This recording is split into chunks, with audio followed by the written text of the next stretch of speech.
Oke, terima kasih rekan-rekan semuanya yang sudah hadir. Mungkin nanti akan banyak yang masih join lagi ya, karena agak waktunya agak mepet dengan setelah habis selesai Jumatan dan makan siang.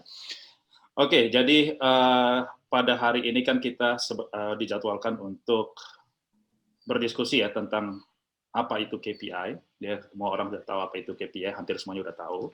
Apa itu OKR ya? OKR, kalau sebutannya enaknya OKR, yang tadi disebutkan nggak selalu oke juga gitu kan. Saya pun jujur aja mendengar OKR ini baru-baru lately lah, belakangan inilah, dan belum begitu mendalami seperti apa, karena perusahaan saya pun juga masih baru gitu kan.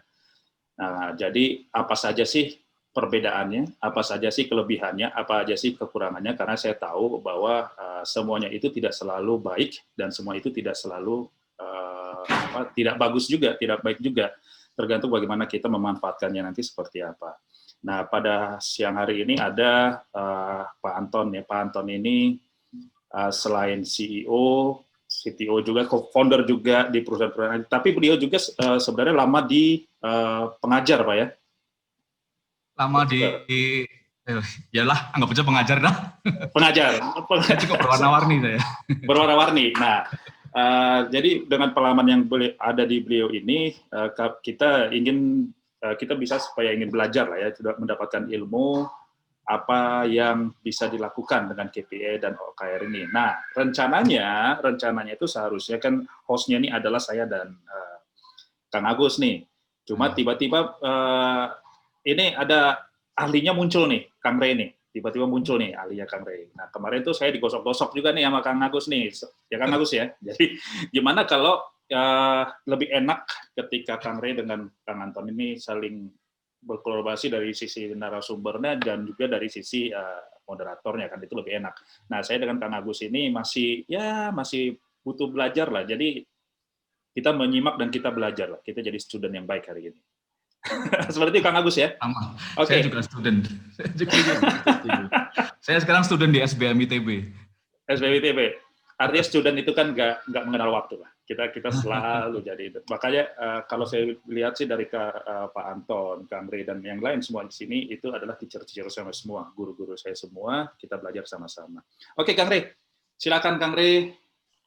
Saya serahkan semuanya ke Kang Rey. Cakep banget hari ini deh, ganteng banget bener. Waduh, mantap. Thank you Bang David sama Mas Agus.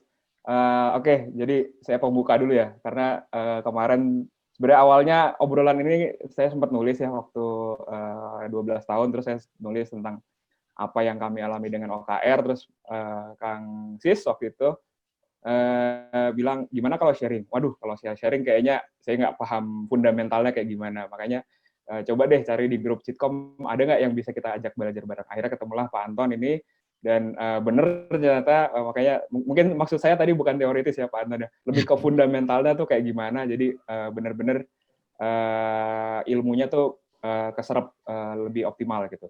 Insya Allah.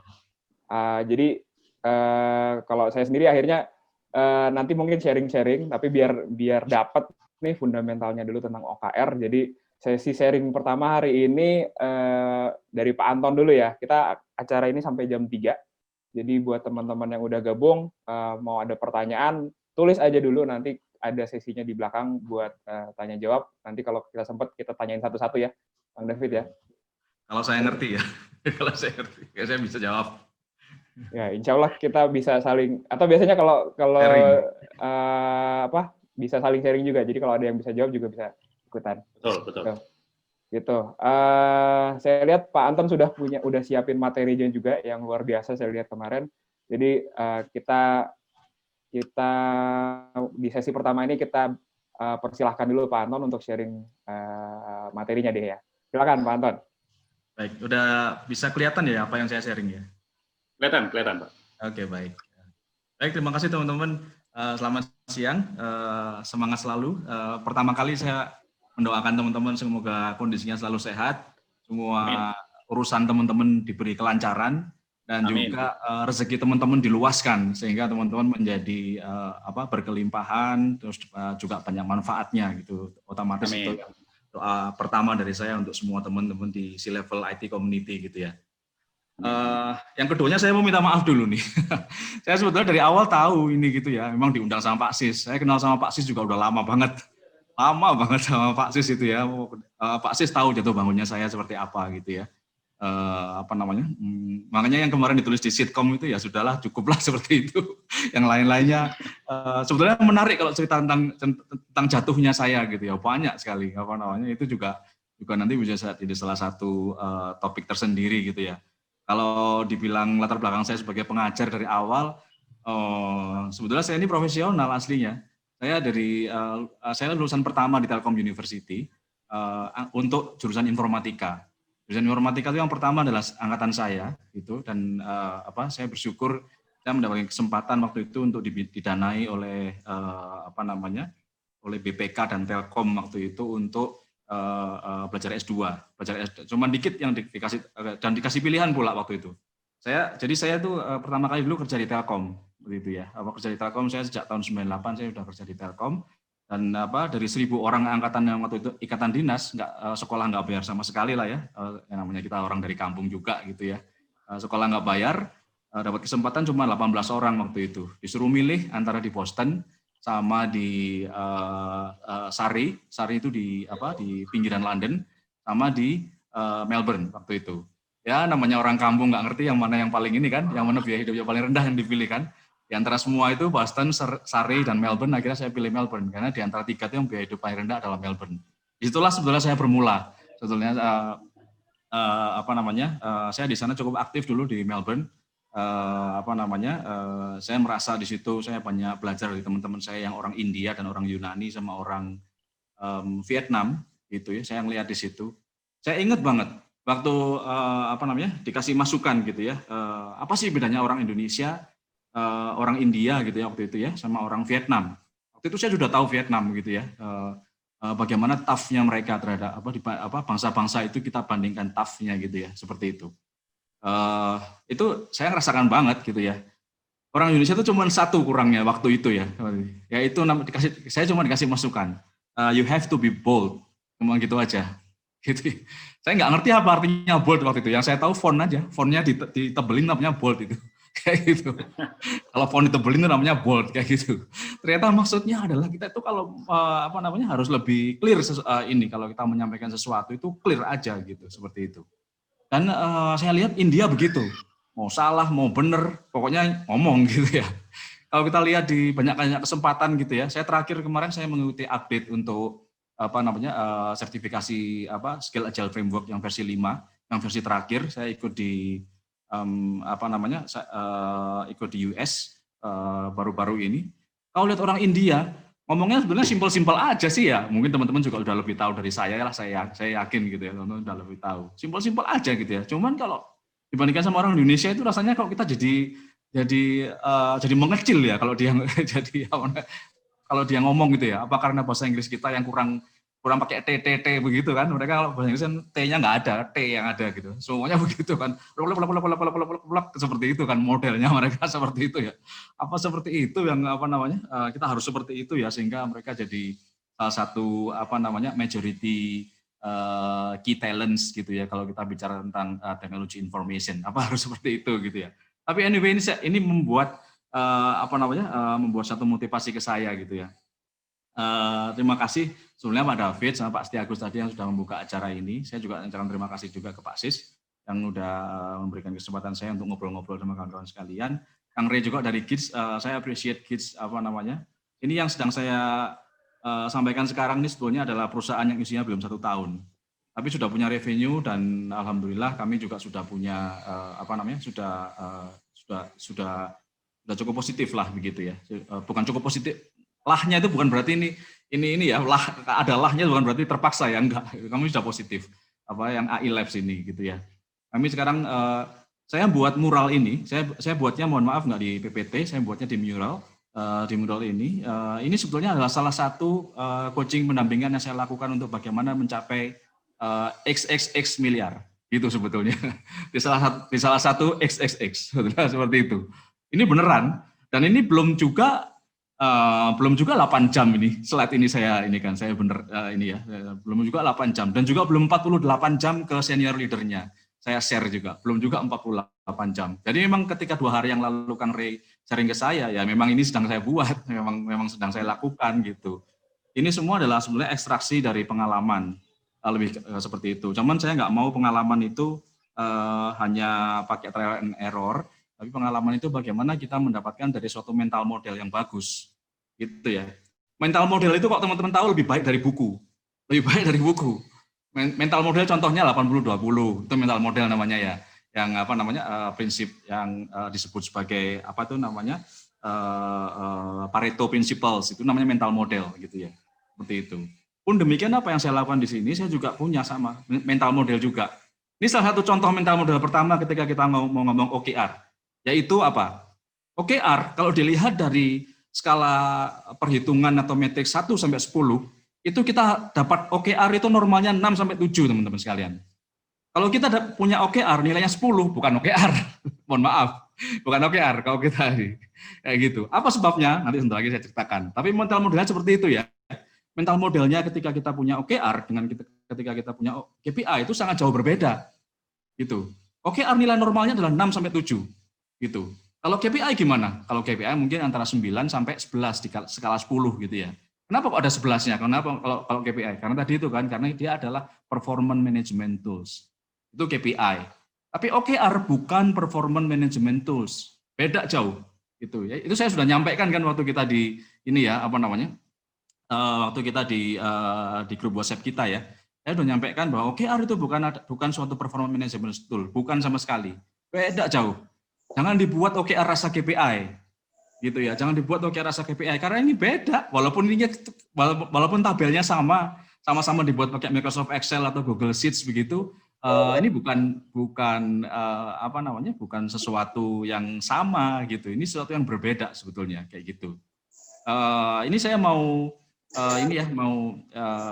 cuplikan salah satu di antara bukunya Measure What Matters, buku yang sudah saya baca juga, makanya saya bisa cuplikan ini. Ini salah satu di antara di dalam bukunya, kalau teman-teman baca bukunya nanti bisa lihat di sini. Di dalam Measure What Matters-nya John Doerr itu salah satu di antara early venture capital-nya Google. Waktu belum besar waktu itu ya, masih tahun 2000-an, di 2000 awal gitu ya. Seperti itu. Itu seperti ini, ada warning seperti warningnya di belakangnya monitor atau di belakangnya perangkat elektronik gitu ya. Dia bilang kayak gini, goals itu bisa menyebabkan systematic problems. Karena apa? Karena fokusnya, goals-nya itu terlalu sempit kayak gitu. Karena fokusnya terlalu sempit, akhirnya goal-nya satu unit sama unit yang lain, itu melahirkan behavior yang terlalu unetik. Teman-teman mungkin sudah sering lihat sekarang ya. Kalau kita ngomong tentang orang sales punya goal apa, dibandingkan dengan orang produk punya goal apa, dibandingkan dengan orang IT punya goal apa gitu. Misalnya kita ngomong dikotomi organisasi yang sifatnya hierarchical operating system seperti tadi. Untuk organisasi yang sifatnya standar seperti itu. Itu teman-teman mungkin udah lihat gitu ya. Saya 8 tahun di Telkom, gitu. Posisi saya terakhir adalah manajer di Telkom, manajer sebenarnya country manager untuk British Telecom. Saya perwakilan British Telecom di Indonesia itu. Terus kemudian saya resign masuk ke Excel Axiata. Itu saya termasuk rombongannya Pak Asnul Suhaimi waktu itu yang melahirkan BlackBerry Excel. Teman-teman tahu BlackBerry zaman dulu. BlackBerry zaman saya salah seorang di antara 3 orang yang 3 orang yang menjadi arsitek untuk layanan BlackBerry Excel. Waktu itu BlackBerry adalah satu internet service provider yang cukup terkenal sebelum digiles sama ada perangkat-perangkat seperti Salampon punya BlackBerry Telekom waktu itu ya, terus digiles lagi sama Android zaman sekarang gitu ya. Ngalami banget lah zaman-zaman itu. Seperti itu. Jadi itu ya, kalau teman-teman seperti itu, latar belakang saya memang profesional. Tapi latar belakang keluarga saya adalah latar belakang yang orang pasar gitu ya. Karena orang pasar jadi ya cocoknya mungkin memang di e-commerce gitu ya, di e-commerce di hal seperti ini. Kembali lagi ke sini, ke buku Measure What Matters-nya punya John Doerr gitu ya. Jadi goals itu bisa menyebabkan hal-hal yang sifatnya fokus yang terlalu narrow. Sangat sempit sekali, sangat pragmatis sekali gitu ya. Orang sales misalnya. Orang sales kalau KPI-nya misalnya paling gampang kita ngomong KPI-nya orang-orang marketplace gitu ya. Yang depannya B, yang depannya T itu misalnya. marketplace gitu ya. Teman-teman tahulah gimana caranya mereka gosokan. Tahu kan istilah gosokan artinya apa? Saya yakin tahu gitu ya. Kalau nggak tahu saya nanti bisa jelaskan dalam diskusi. Istilah gosokan itu udah sering banget kan kayak gitu. Ya itu contohnya goals yang menyebabkan namanya narrow focus gitu ya. Akhirnya yang terjadi apa? Pelapak yang di dalamnya B, di dalamnya T segala macam, di dalamnya S segala macam itu adalah isinya yang fake. Dibeli-beli sendiri, diputar-putar sendiri kayak gitu kan. Seperti itu. Emang itu yang mau kita mau? Ya nggak apa-apa sih, saya juga nggak nyalahin, terserah gitu ya. Tapi kalau saya bukan seperti itu, saya nggak ngarah seperti itu gitu. Jadi dengan adanya latar belakang ini sebetulnya perlu suatu cara, gimana caranya sih supaya orang ini align ke dalam satu mission yang bareng gitu, yang sama gitu. Bagaimana caranya supaya punya alignment gitu. Nah dari situlah lahirlah namanya di Google waktu itu dari John Doerr ini salah satunya lahir yang namanya Objective and Key Results kayak gitu ya. Saya sudah sejak tahun 2000-an punya KPI, kayak gitu, tahun 2000-an. Bahkan juga bukan cuma KPI waktu itu. Ada tanda tangan, quote-unquote, tanda tangan darah gitu ya, yang menyebabkan semua orang sampai dengan level manager itu wajib ini ya, wajib bertanggung jawab terhadap pekerjaannya sampai dengan hukuman badan, sampai pidana. Yaitu yang namanya Sarbanes-Oxley, SOX gitu ya. Kalau kita masuk ke bursa saham, itu sampai dengan level manager walaupun kita cuma karyawan doang, bukan pemegang saham seperti itu ada tanda tangan bahwa kita punya kewajiban untuk compliance terhadap undang-undang pidana gitu jika kita tidak comply terhadap aturan yang main gitu. Sampai segitunya gitu ya, seperti itu. Tapi ada cara yang lain sebetulnya yang lebih luas sebetulnya, yang lebih terengginas, yang lebih agile gitu ya. Bagaimana kita menetapkan suatu goal bersama kayak gitu. Tapi goal bersama ini catatannya begini, teman-teman sekalian. OKR itu sebetulnya adalah pendekatan tim. Bagaimana kita membuat suatu tool yang berbasis pendekatan tim. Sekali lagi pendekatan tim, bukan pendekatan individu. Sehingga nggak terlalu fit jika OKR itu diletakkan di dalam konteks individual OKR. Gitu. OKR itu kalau individu jadi ribet, intinya begitulah. Jadi ribet gitu ya. Karena nanti bisa jadi malah gini, ribetnya kenapa? OKR-nya individu bisa jadi tidak align dengan OKR yang atas gitu. Bisa jadi seperti itu.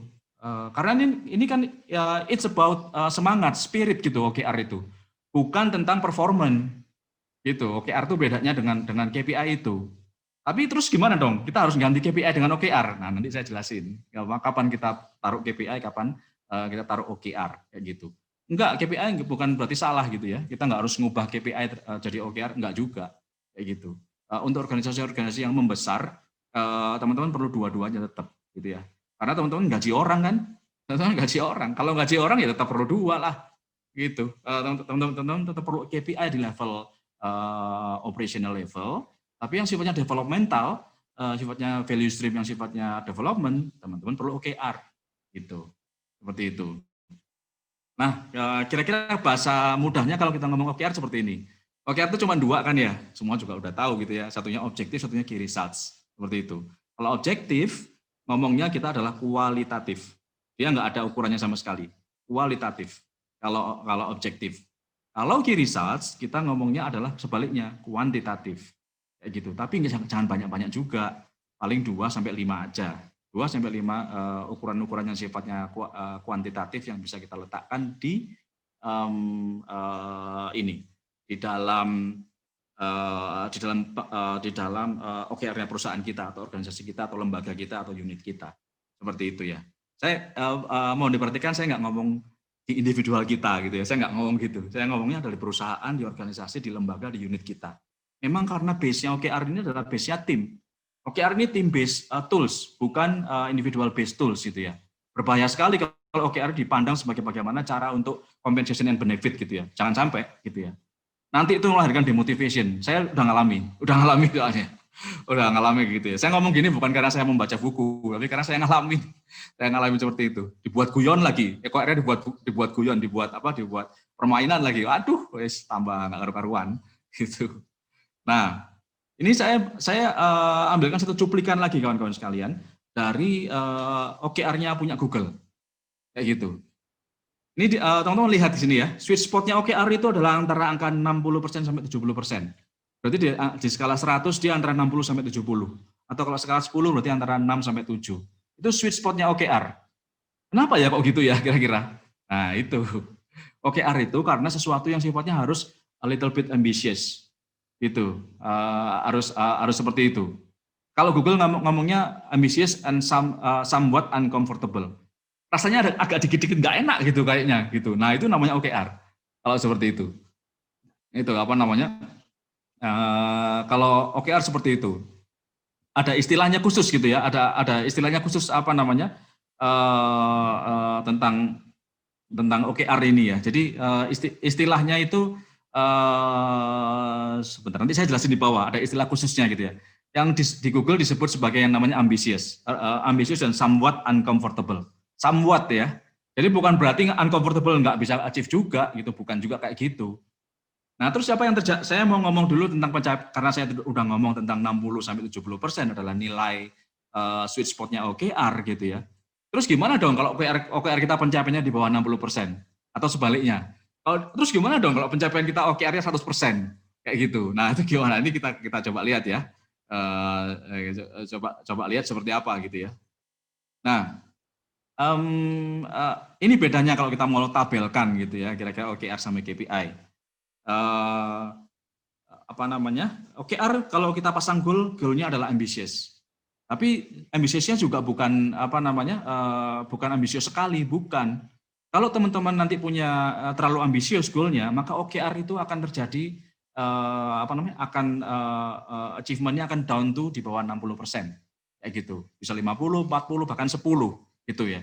Kalau keterlaluan. Kalau yang set OKR keterlaluan kayak gitu. Apa yang terjadi kalau kita misalnya ngeset OKR terus kemudian kita taruh di situ ternyata hasilnya OKR pencapaian kita cuma 10% gitu ya. Namanya revisit.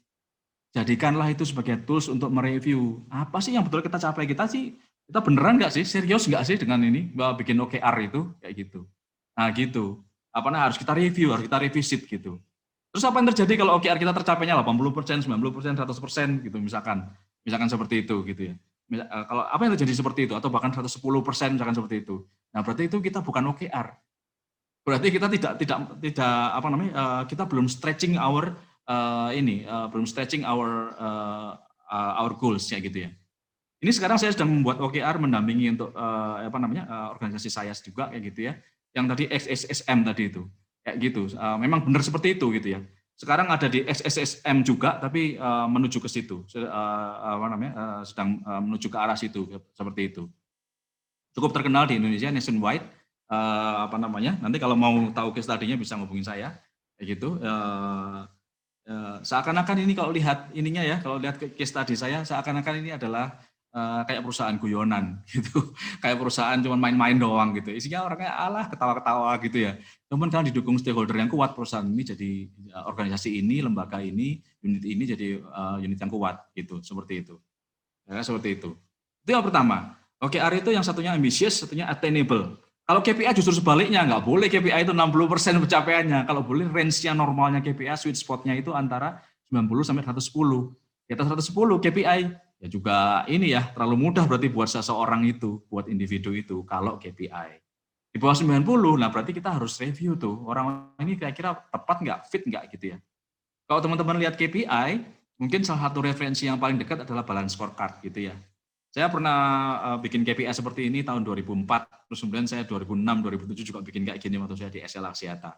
Kayak gitu. Seperti ini juga persis. Ada financial, customer, internal, organizational gitu. Disingkat-singkatnya seperti itu. Waktu itu, seperti itu. Ya saya ngalami sendiri, saya juga punya KPI, saya juga ini sendiri gitu. Dipakai untuk performance management, dipakai untuk waktu itu dipakai untuk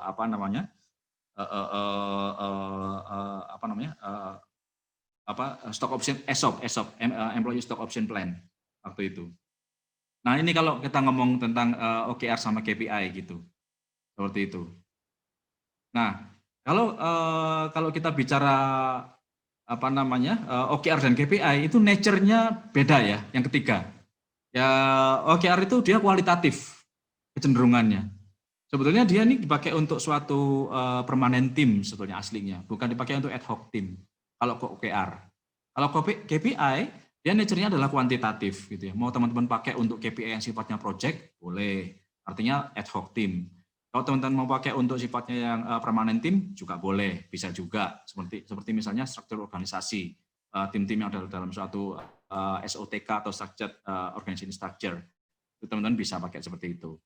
Nah, OKR ini yang terakhir dari tabel biru ini yang saya sampaikan. OKR itu growth oriented.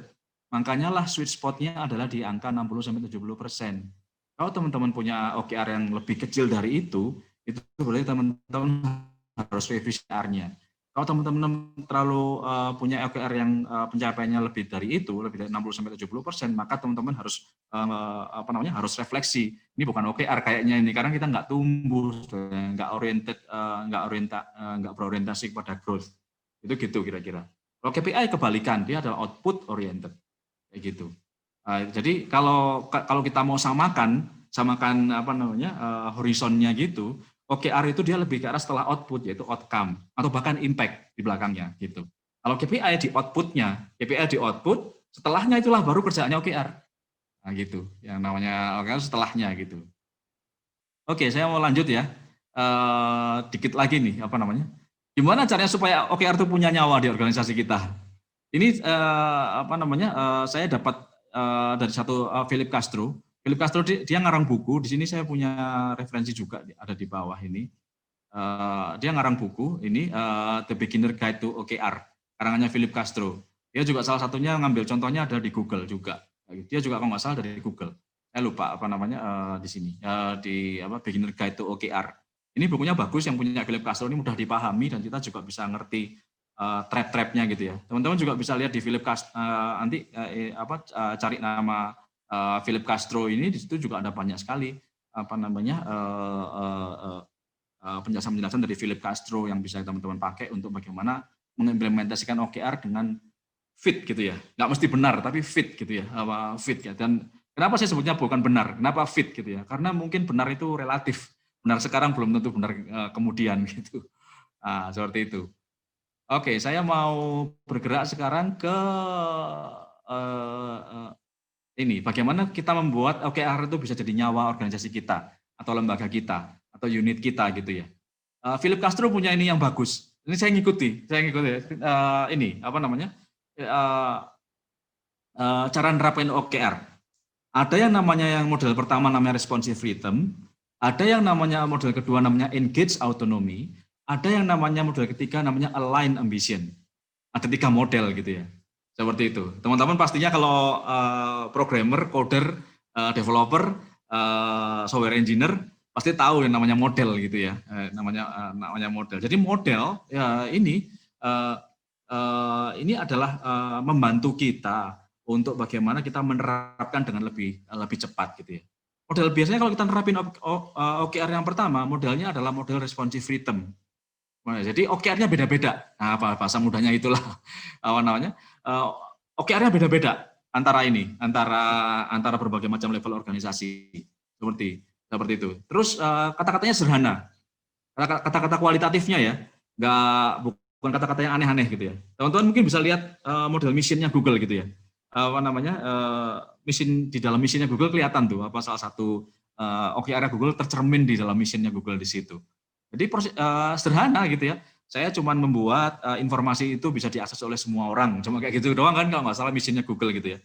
Saya pernah ketemu dengan salah satu profesor di waktu itu partner saya di Fraunhofer Focus di Berlin, di TU Berlin, Technical University Berlin, namanya Thomas Magedan gitu. Sama salah seorang di antara yang sekarang adalah core intinya Google Meet gitu ya. Sekarang wakilnya itu core intinya Google Meet, sahabat saya sampai sekarang juga. Dia pernah memberi saya rekomendasi masuk Google juga gitu waktu itu. Cuman saya direkomendasi jadi developer, nggak mau saya. Nggak mau. Masa udah setua ini masa disuruh jadi developer juga gitu. Waktu itu dia ngomong kayak gini. Jangan sederhana amat lah, gini namanya orang Jerman ya, jangan sederhana, bahasa Indonesia gitulah ya, jangan sederhana amat lah, kalau buat mission itu yang lebih kelihatan ininya dong, yang lebih kelihatan kita mau arahnya kemana dong, seperti itu ya. Tapi kemudian berikutnya ternyata kalau merefer ke Google itu sendiri yang dilakukan sama wakilnya gitu ya, itu ternyata ya harusnya kita mulai dari hal yang sederhana. sesuatu yang sederhana itu kalau benar, itu sebetulnya bisa menjadi kontainer dari sesuatu yang sifatnya lebih kompleks. Gitu ya. Sebetulnya ngomong yang sederhana itu lebih canggih daripada ngomong yang kompleks. Sebetulnya kan gitu ya. Kalau orang cuma bisa ngomongnya kompleks, nggak bisa ngomong yang sederhana, ya itu belum canggih gitu ya. Tapi catatannya orang yang canggih itu kalau sederhananya itu bisa mewakili banyak hal kayak gitu. Dan sekaligus bisa menerjemahkan kemana konteksnya kayak gitu. Balik lagi saya ke arah capability model nomor 1. Namanya adalah responsive rhythm. Responsive rhythm itu OKR kita pakai untuk bagaimana kita bisa merespon cepat terhadap perubahan. Kayak gitu. Ini maksudnya apa responsive rhythm itu? Tadi yang pertama, objektifnya sederhana, kayak gitu. Key results-nya sifatnya adalah bagaimana kita bisa gunakan key result untuk merespon perubahan. Artinya apa? Teman-teman mungkin punya OKR yang jaraknya 1 bulan, 1 bulan, 1 bulan, 1 bulan gitu. Seperti itu. KR-nya itu direview tiap 1 bulan, 1 bulan, 1 bulan gitu ya. Review KR dalam waktu 2 minggu, 2 pekan juga nggak terlalu make sense juga ya. Ngapain kita untuk administratif doang kayak gitu, review-reviewan kayak itu nggak usah lah ya. 1 bulan lah gitu. Ya kira seperti itu. Nah, itu OKR pertama. Jadi KR-nya yang dirubah. Jadi O-nya tetap gitu ya, seperti itu. Terus kemudian sekarang ada agak level 2 agak naik sedikit gitu ya. Nanti teman-teman kalau mau muralnya bisa saya downloadkan atau saya belikan akses juga bisa. Teman-teman kalau mau, saya bisa sharekan mural ini nanti. Kemudian yang kedua ada namanya engage autonomy. Gitu ya. Yang pertama ada namanya responsive rhythm. Intinya bagaimana kita cepat respon perubahan dengan OKR itu. Yang kedua namanya adalah engage autonomy. Engage autonomy itu adalah bagaimana kita sudah mulai melakukan tweaking di objektifnya kawan-kawan sekalian. Nggak cuma KR-nya, O-nya juga kita tweak juga sekarang gitu ya. Soalnya berbahaya nih kita nge-tweak O ini kalau benar-benar tidak punya spirit, tidak punya drive yang sama, passion yang sama menuju ke arah itu. Nggak bisa kita tweak O-nya gitu, KR-nya doang gitu ya. Maka kalau teman-teman bikin OKR, O-nya itulah sebaiknya dibuat oleh yang namanya senior leaders atau founders team. O-nya gitu sebaiknya. Jangan sampai O yang buat bawahnya gitu ya. Nanti nggak jadi perusahaan ini ya, perusahaannya nggak jadi growth nanti. O-nya harus founders team yang buat. Harus senior leaders team yang buat gitu. Terus kemudian nanti KR-nya lah yang disesuaikan. Teman-teman bikin KR-nya adalah untuk respon dengan lebih cepat. Engage autonomy. Nah, mulai ini teman-teman punya ukuran O tapi ditaruhnya di KR. Kira-kira gitu. Nah, gitu apa punya ukurannya udah mulai deket-deket sama O ini. KR-nya ini lebih deket lagi sama O. Maksudnya apa sih? Maksudnya kalau kita bikin KR-nya antara VP level sama KR-nya antara tim level, agile team level, scrum level atau tim BDD-nya, tim TDD-nya, tim tim CI/CD-nya misalkan DevOps timnya ya harus beda. Kalau tadi relatif sama yang pertama gitu. Nah, terus sekarang yang OKR yang ketiga ini yang lebih sulit ini. Yang lebih sulit artinya benar-benar OKR-nya antar tim itu berbeda tapi align. Ada alignment-nya yang di hedging, dijangkar, diintertwine oleh teman-teman yang ada di senior leader atau di founders team kayak gitu. Nah, itu OKR-nya gitu ya. Ini ada macam-macam tipenya ya, yang mana yang responsive rhythm, mana yang engage autonomy, mana juga yang sifatnya align ambition. Ini kalau teman-teman nanti cari di ini, biasanya kalau orang IT kan gitu ya, begitu ketahuan kata kunci dicari di Google nih apa sih gitu ya. Bener nggak yang diomongin Pak Anton? Gitu, nggak apa-apa, lihat aja gitu. Seperti ini. Nah, ini seperti ini, Jadi kita bisa buat ada berbagai macam tipe-tipenya gitu ya. Seperti itu. Sampai yang namanya decoupling rewards gitu ya. Ingat ini teman-teman, makanya ini Philip Castro bilang di sini, yang namanya reward dikaitkan sama OKR itu sudah yang paling canggih. Udah yang paling belakang, dan itu jangan di depan-depan dilakukan seperti itu. Demotivasi nanti tim kita. Kalau kita belum ngomong OKR, moonshot, sangat ambisius seperti itu, tapi kita ngomong bahwa nanti saya kaitkan sama reward. Nanti kalau nggak tercapai gimana Pak? Ya sudah, risikomu berarti. Ya, ini risiko kita bersama, kita nggak bisa mencapai kok gitu. Kita nggak bisa mencapai hal itu kok, risiko kita bersama. Kalau itu terus-terusan, perusahaan kita bablas angine nanti. Itu nggak bisa seperti itu. Itu paling terakhir ya kayak gitu. Bagaimana kita bisa ngelingkan OKR sama reward kayak gitu. Tapi reward ini bukan berarti kompensasi dan benefit ya teman-teman ya, bukan berarti performance management ya, bukan kayak gitu ya. Itu beda. Reward dalam OKR itu bukan dipersepsikan seperti bonus sistem di dalam KPI, bukan seperti itu. Oke. Ini terkait bonus sistem jadinya gitu ya. Gimana sih caranya OKR supaya bisa jadi insentif sistem? Nah ini banyak orang yang seperti itu, dan ini saya juga pernah terperangkap di hal-hal seperti ini gitu ya. Kenaikan gaji dilingkan sama OKR gitu, parah banget. Kenaikan gaji link sama pencapaian OKR gitu ya, seperti itu. Jadi seharusnya yang bisa dipakai untuk kalau kita mau ngelingkan dengan suatu insentif sistem terhadap OKR, itu yang dilingkan itu adalah behavior-nya kawan-kawan, bukan suatu performance achievement. Behavior-nya. Kalau ada behavior yang bagus untuk kita mencapai suatu goal yang sifatnya moonshot tadi, nah itulah yang diberi reward di dalam kalau kita menggunakan OKR. Nah kira-kira gitu kalau kita mau nerapin OKR gitu ya. Nah sekarang ini salah satu yang contoh nyata ini ya sekarang ya. Contoh nyata yang sekarang sedang saya lakukan, gimana caranya kita memperluas OKR itu untuk membantu agile practice di dalam organisasi. Ya ini saya pakai SAFe, saya pakai Scale Agile Framework versi 5 yang paling terakhir, untuk bagaimana OKR itu diterapkan di dalam agile practice kayak gitu. Oke, kalau kita bicara tentang OKR, OKR itu sebenarnya salah satu alat bantu aja gitu ya. Namanya tadi juga motivation tool kayak gitu ya. Dia dipakai untuk motivation tool. Nah, kalau kita ngomong di dalam agile practice organisasi yang sifatnya scale agile diperluas, itu kita punya beberapa tingkatan agile team gitu ya. Dari yang paling bawah namanya agile team, di atasnya namanya program team, di atasnya namanya solutions, di atasnya lagi namanya portfolio atau portfolio. Ada seperti itu bertingkat-tingkat. Kenapa dinamakan seperti ini? Ini latar belakangnya ada. Latar belakangnya adalah biasanya kalau kita punya organisasi seperti ini, organisasi atau perusahaan yang biasanya kita bangun di awal, rata-rata kita kan matriks ya. Artinya yang disebut sebagai Kang Siti Agus tadi yang pertama ya, CEO itu singkatannya Chief Everything Officer gitu. Artinya gerakannya matriks, CEO bisa ngapa-ngapain, mulai dari menyetujui SPJ sampai menyetujui pengeluaran untuk satu investasi, sampai menyetujui HPP atau COGS untuk suatu project seperti itu. Itu semua tanda tangannya CEO gitu ya. Sampai ngeluarin buku cek kayak gitu, bisa seperti itu.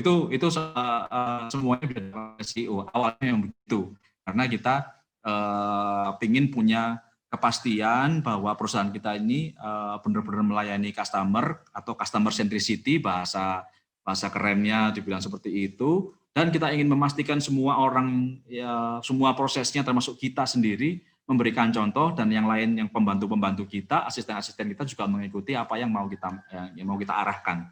Seperti itu kan. Biasanya setelah itu perusahaan berkembang kan. Perusahaan itu berkembang, kita punya sistem operasi, operating system, OS gitu ya. OS-nya namanya struktur organisasi. Ya, kita punya OS gitu ya.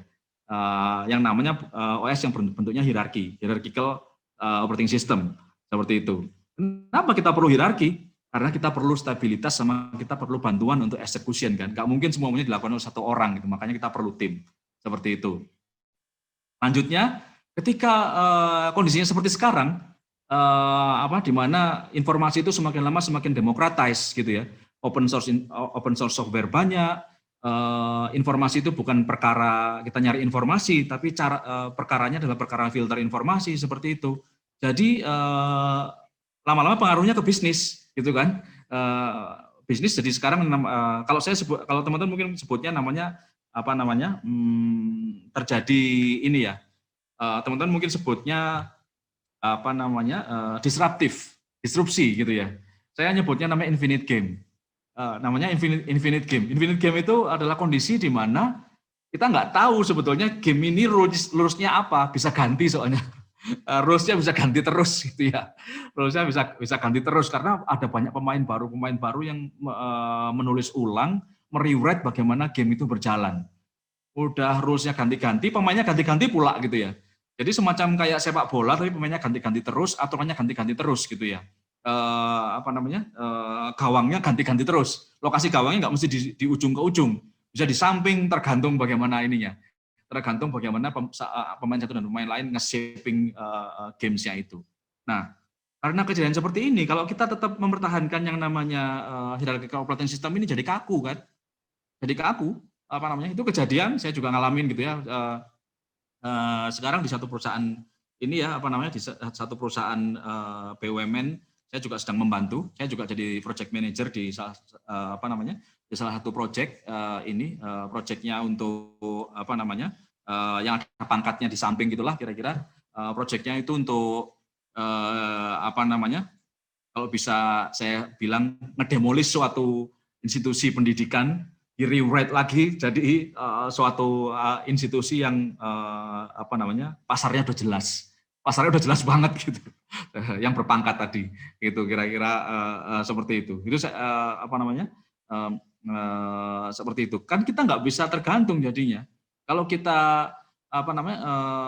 Nggak bisa tergantung dengan struktur yang kaku seperti yang sekarang. Kalau strukturnya kaku seperti sekarang, udah perusahaannya banyak, dalam satu perusahaan itu level-levelnya banyak, ada EVP, SVP, VP, apalagi GM ada SGM, GM, AGM, asisten general manager, nanti manager juga gitu sama, senior manager, junior manager, super junior manager, super junior manager, segala macam gitu ya. Belum supervisornya dikasih lagi nanti senior superintendent, junior superintendent gitu ya. Apa bedanya sama Jongos ya? Gitu. Ya, dibikinnya seperti itu jadinya. Kalau seperti itu akhirnya flow of information, flow of value jadi lambat gitu kan. Nah, akhirnya kita perlu yang namanya dual operating system. Mau nggak mau kita harus perlu seperti itu, dual operating system. Yang sifatnya hierarchical operating system kita pertahankan untuk bagaimana kita mencapai efisiensi and stability. Yang network operating system kita pakai bagaimana kita bisa laju dengan luas untuk mencapai namanya speed of innovation, kayak gitu. Nah itu kita bisa jalankan seperti ini, bisa jalankan model seperti ini. Ini latar belakangnya gitu ya. Latar belakangnya yang tadi itu ya, yang mau saya sampaikan kenapa ada 4 hal ini, kenapa ada tim, program, solution, dan portofolio gini. Ini untuk apa namanya? Saya insya Allah sampai jam 13.55 lah, insya Allah setelah itu kita diskusi aja gitu ya.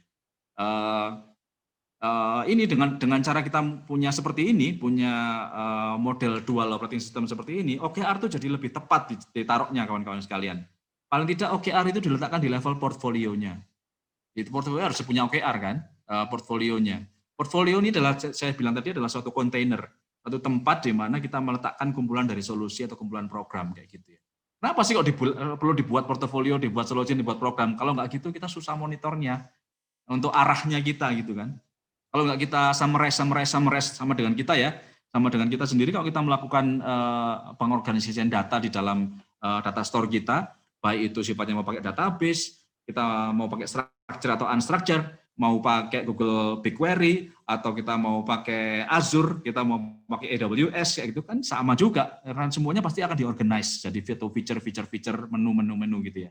Sama juga inisiatif kita juga perlu juga kita apa namanya, kita organisasikan ke dalam suatu struktur menu seperti ini, yang namanya portfolio, solution, program, dan tim kalau dalam paradigmanya SAFe, kayak gitu.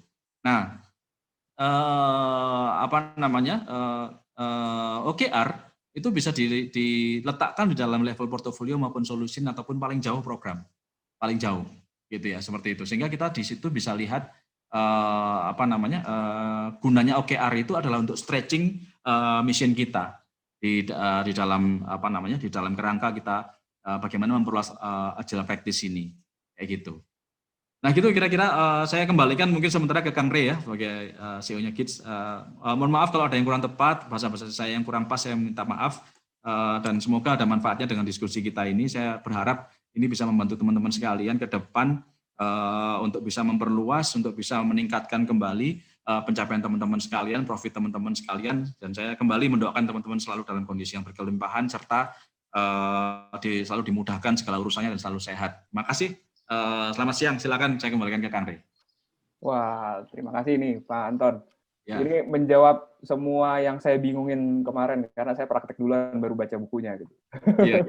Ini makanya tadi seperti saya bilang ini fundamental sekali dan bisa menjawab apa yang saya pikirkan. Jadi tadi ada beberapa notes nih yang ini buat teman-teman kalau yang udah pengen nanya langsung aja ya, langsung di chat atau mungkin bisa langsung angkat tangan di reaction biar kita langsung interaktif. Boleh. Ini tetap saya screen nggak apa-apa ya? Saya nanti barangkali nanti teman-teman mau lihat sisi yang mana silakan. Atau saya share sekarang ininya ya, Bapak teman-teman kalau mau akses secara apa namanya? Saya share muralnya di ini ya, di mana ini? Di chat ya. Nah, boleh. Saya share di chat. Nah, kalau teman-teman mau buka silakan juga. Langsung bisa di-download nanti sebentar. Oke, sambil nunggu yang nanya deh ya. Siap. Wah, tuh udah ada pertanyaan. Ada rekomendasi buku bahasa Indonesia tentang OKR. Oh, ada? Buku bahasa Indonesia. Ada terbitannya Alex. Ada terbitannya Alex. Tapi teman-teman nggak usah baca buku lah, saya bilang tadi itu kan. Model lebih penting daripada mental model aja, lebih enak itu. Mental model itu lebih efektif dari buku, lebih efektif. Kalau teman-teman mau baca kumpulan dari mental model, sebentar saya share nanti setelah ada buku yang isinya tentang mental model. Salah satunya ya 80-20 Pareto kayak gitu tuh ada. Sebentar lagi saya share nanti.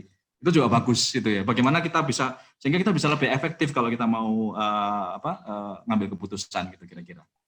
Wah, menarik. Ada buku tentang mental model gitu.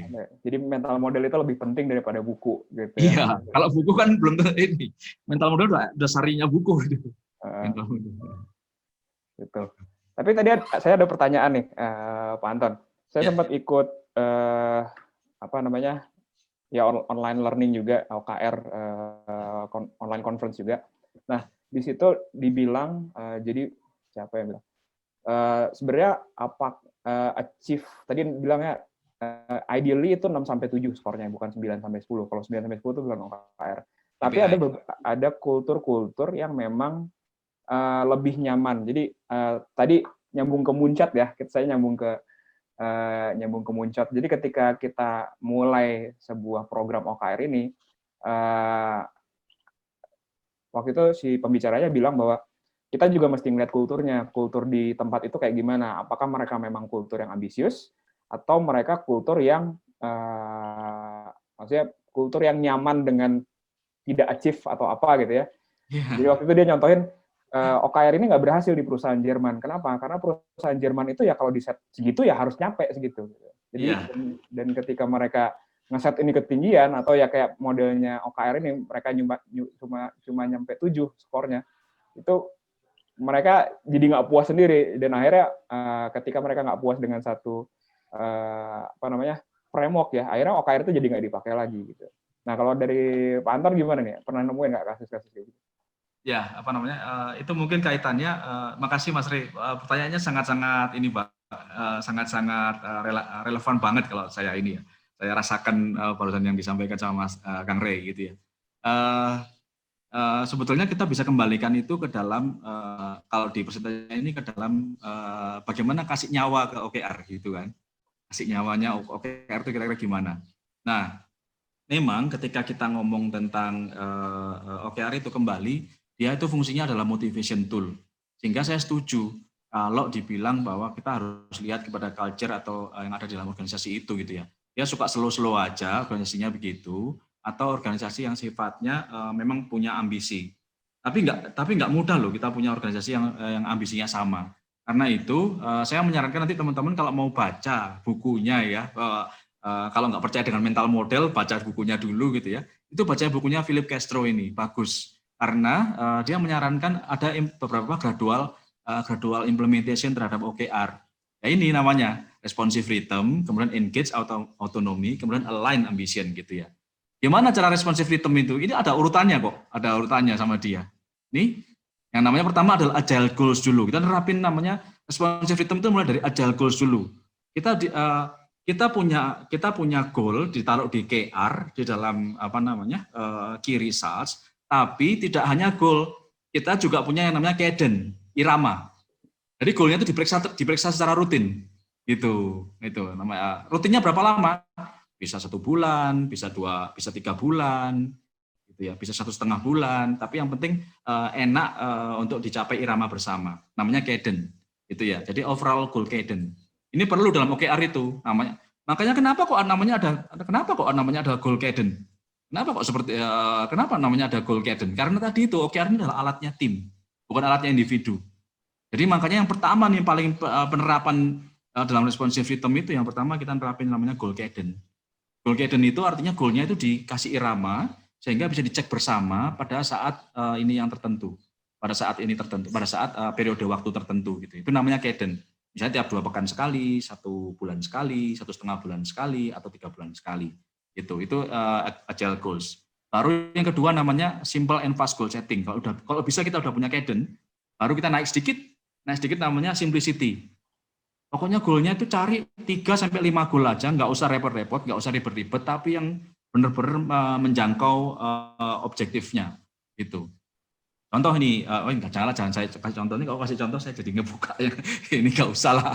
Tapi saya sebetulnya mau juga ngebuka nggak masalah, tapi situasinya jangan yang recorded ya. Insya Allah saya bisa sharing gimana penerapannya gitu ya. Butuh disensor dulu sama Pak David kalau itu ya. Disensor dulu sama Pak David. Jadi gitu, jadi nggak apa-apa sih Pak. Kayaknya kita harus merencanakan hijack ke kantor sini. Nah, saya lebih nyaman kalau ngomongnya di physical misalkan, tapi sekarang kalau ke kantor berarti mungkin 5-10 orang gitu lah ya ngobrol ke situ, kita lebih nyaman kayak gitu. Nanti saya ceritakan case benerannya gitu ya. Nangis darahnya saya seperti apa ketika kita nerapin OKR, ternyata ujung-ujungnya dibuat ini jadinya hancur semua gitu ya. Ada saat-saat seperti itu saya waktu itu ngerasa gitu ya.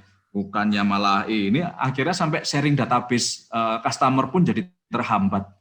Ngalami saya seperti itu, sampai kayak gitu. Terus kemudian rencana nerapin sistem IT yang based on microservice jadi terhambat juga gitu. Waduh, ini bener-bener ini gara-gara satu nih, salah saya nerapinnya gitu. Nah, terus kalau di atasnya simplicity, kita nerapin yang namanya nested cadence. Nested cadence itu artinya OKR itu dibuat bertingkat seperti itu, masing-masing tingkat itu juga OKR-nya beda-beda. Nah, tapi makanya ini nggak pertama kali. Yang pertama dilakukan harus ada agile, kita punya agile goals dulu, bukan sampai yang belum sampai yang nested cadence ini ya. Agile goal dulu. Agile goal dulu itu artinya kita punya checking terhadap OKR itu rutin dulu lah, gitu kan. Nah gitu. Setelah checking kita harus bisa nerapin goals yang sifatnya simple, mudah dimengerti sampai level bawah, kayak gitu di dalam anggota tim, dan kemudian baru dirasain ke atas, yaitu tracking seremonis. Jadi ada ininya, mulai ada kelihatan ini di tracking sampai satu organisasi itu kelihatan ya, seperti apa. 4 yang pertama ini itu kategorinya masih semuanya responsive rhythm. Masih responsive rhythm, belum sampai yang belakangan sampai rewards, belum, masih jauh gitu. Baru kalau yang udah 4 ini terjadi, baru teman-teman nanti ngomong engaging goals. Engaging goals itu saya pernah merasakan engaging goals ini dalam bentuk KPI waktu itu ya. Waktu itu memang belum zamannya OKR itu belum zamannya di jadi belum bisa hype kayak sekarang gitu ya. Waktu itu saya zamannya Pak Asnul Suhaimi. Saya ingat banget. Pak Asnul Suhaimi dulu tuh waktu itu dulu menerapkan Pak Asnul CEO-nya Excel ya. Waktu itu teman-teman mungkin tahu Excel itu ada RP 25 per detik, RP 1 per detik, RP 0,1 per detik, ada gitu-gitunya kan waktu itu ya. Terus paket internetnya itu benar-benar zaman kita sangat agile sekali. Saya ngerasakan sekali di dalam timnya Pak Asnul waktu itu. Pak Asnul tuh punya namanya leadership lounge. Saya ingat banget di Excel itu kantor kita waktu itu masih di Mega Kuningan. Mega Kuningnya di sebelahnya kedutaan Cina. Waktu itu di sebelahnya persis lah ya waktu itu. Di situ tuh tiap bulan kita ketemu sama Pak Asnul, sama semua direktur, sama Pak Wim, sama Pak Niki, sama Pak Joy Wahyudi, semuanya lah gitu ya. Sama Mbak Dian waktu itu, Mbak Dian Iswarini yang sekarang jadi CEO, waktu itu masih VP Network. Waktu itu kita ada 40 orang yang dikumpulkan di situ, yang semuanya general leaders, seperti itu, dibikin tracking ceremony sama engaging goals. Artinya ada saat-saat di mana kita, kalau sekarang mungkin bahasa teman-teman adalah town hall, gitu ya. Kalau dulu namanya kita leadership lounge, sekarang namanya town hall gitu ya, teman-teman mungkin kayak gitu. Di town hall itu kita sharing tracking ceremony sama engaging goals-nya. Jadi supaya teman-teman merasakan pencapaian kita menuju ini sekarang sekian loh, kayak gitu. Nah, itu kita sharing kayak gitu. Nah, terus kemudian nanti atasnya adalah namanya value based goal. Ini juga value based goal ini teman-teman juga nanti bisa lakukan, misalnya caranya kayak gini nih. kita mau mencapai OKR, kita namakan program 1, 2, 3, gitu misalnya gitu ya. Misalkan kita menjadi nomor 1 dalam waktu 2 tahun dengan menggunakan 3 parameter kunci. Nah, misalnya gitu caranya, namanya value based goal. Caranya memang bisa bikin seperti itu. Kan bisa dibuat poster-poster, ditaruh di tembok, ditaruh di WhatsApp picture, profile picture-nya disuruh semua seperti itu, sehingga selalu teringat gitu anggota-anggota timnya gitu, atau ditaruh di semuanya ditaruh semua di footer-nya email kayak gitu, seperti itu. Nanti naik terus sampai transparency dan bidirectional goal setting. Nah, ini bidirectional goal setting ini kalau teman-teman lihat ini juga masih baru setelah kita melalui yang namanya 7 tingkat baru kita sampai ke bidirectional goal setting. Bidirectional goal setting itu artinya bikin OKR-nya barengan. Nggak bisa di pertama kali OKR barengan tuh nggak bisa gitu ya. Tetap perlu namanya founder mentality kita harus diterjemahkan ke dalam objektif. Tetap seperti itu. Baru nanti kalau tim kita sudah lebih major, teman-teman baru bisa taruh bidirectional goal setting. Artinya OKR itu dibuat bersama-sama secara bubble up. Bukan bottom up ya, bubble up. Saya membedakan bottom up dan bubble up. Kalau bottom up mungkin bisa ada personal yang ke atas. Kalau bubble up bentuknya udah tim ke atas gitu ya. Bisa bubble up kayak gitu. Ini yang bidirectional goal setting. Ini baru kategorinya namanya engagement. Udah ada engage autonomy. Udah engage, ada otonomi pula. Udah mulai enak nih perusahaan kita gitu ya. Saya punya satu perusahaan yang sudah seperti ini gitu. Ada seperti ini. Tapi saya juga punya satu perusahaan juga yang saya pimpin sekarang yang dari awal sudah seperti ini juga gitu. Rasanya jadi enak sekali gitu ya, kayak kita punya remote control gitu ya, seperti itu ya. Cukup dari Bandung aja udah bisa gitu.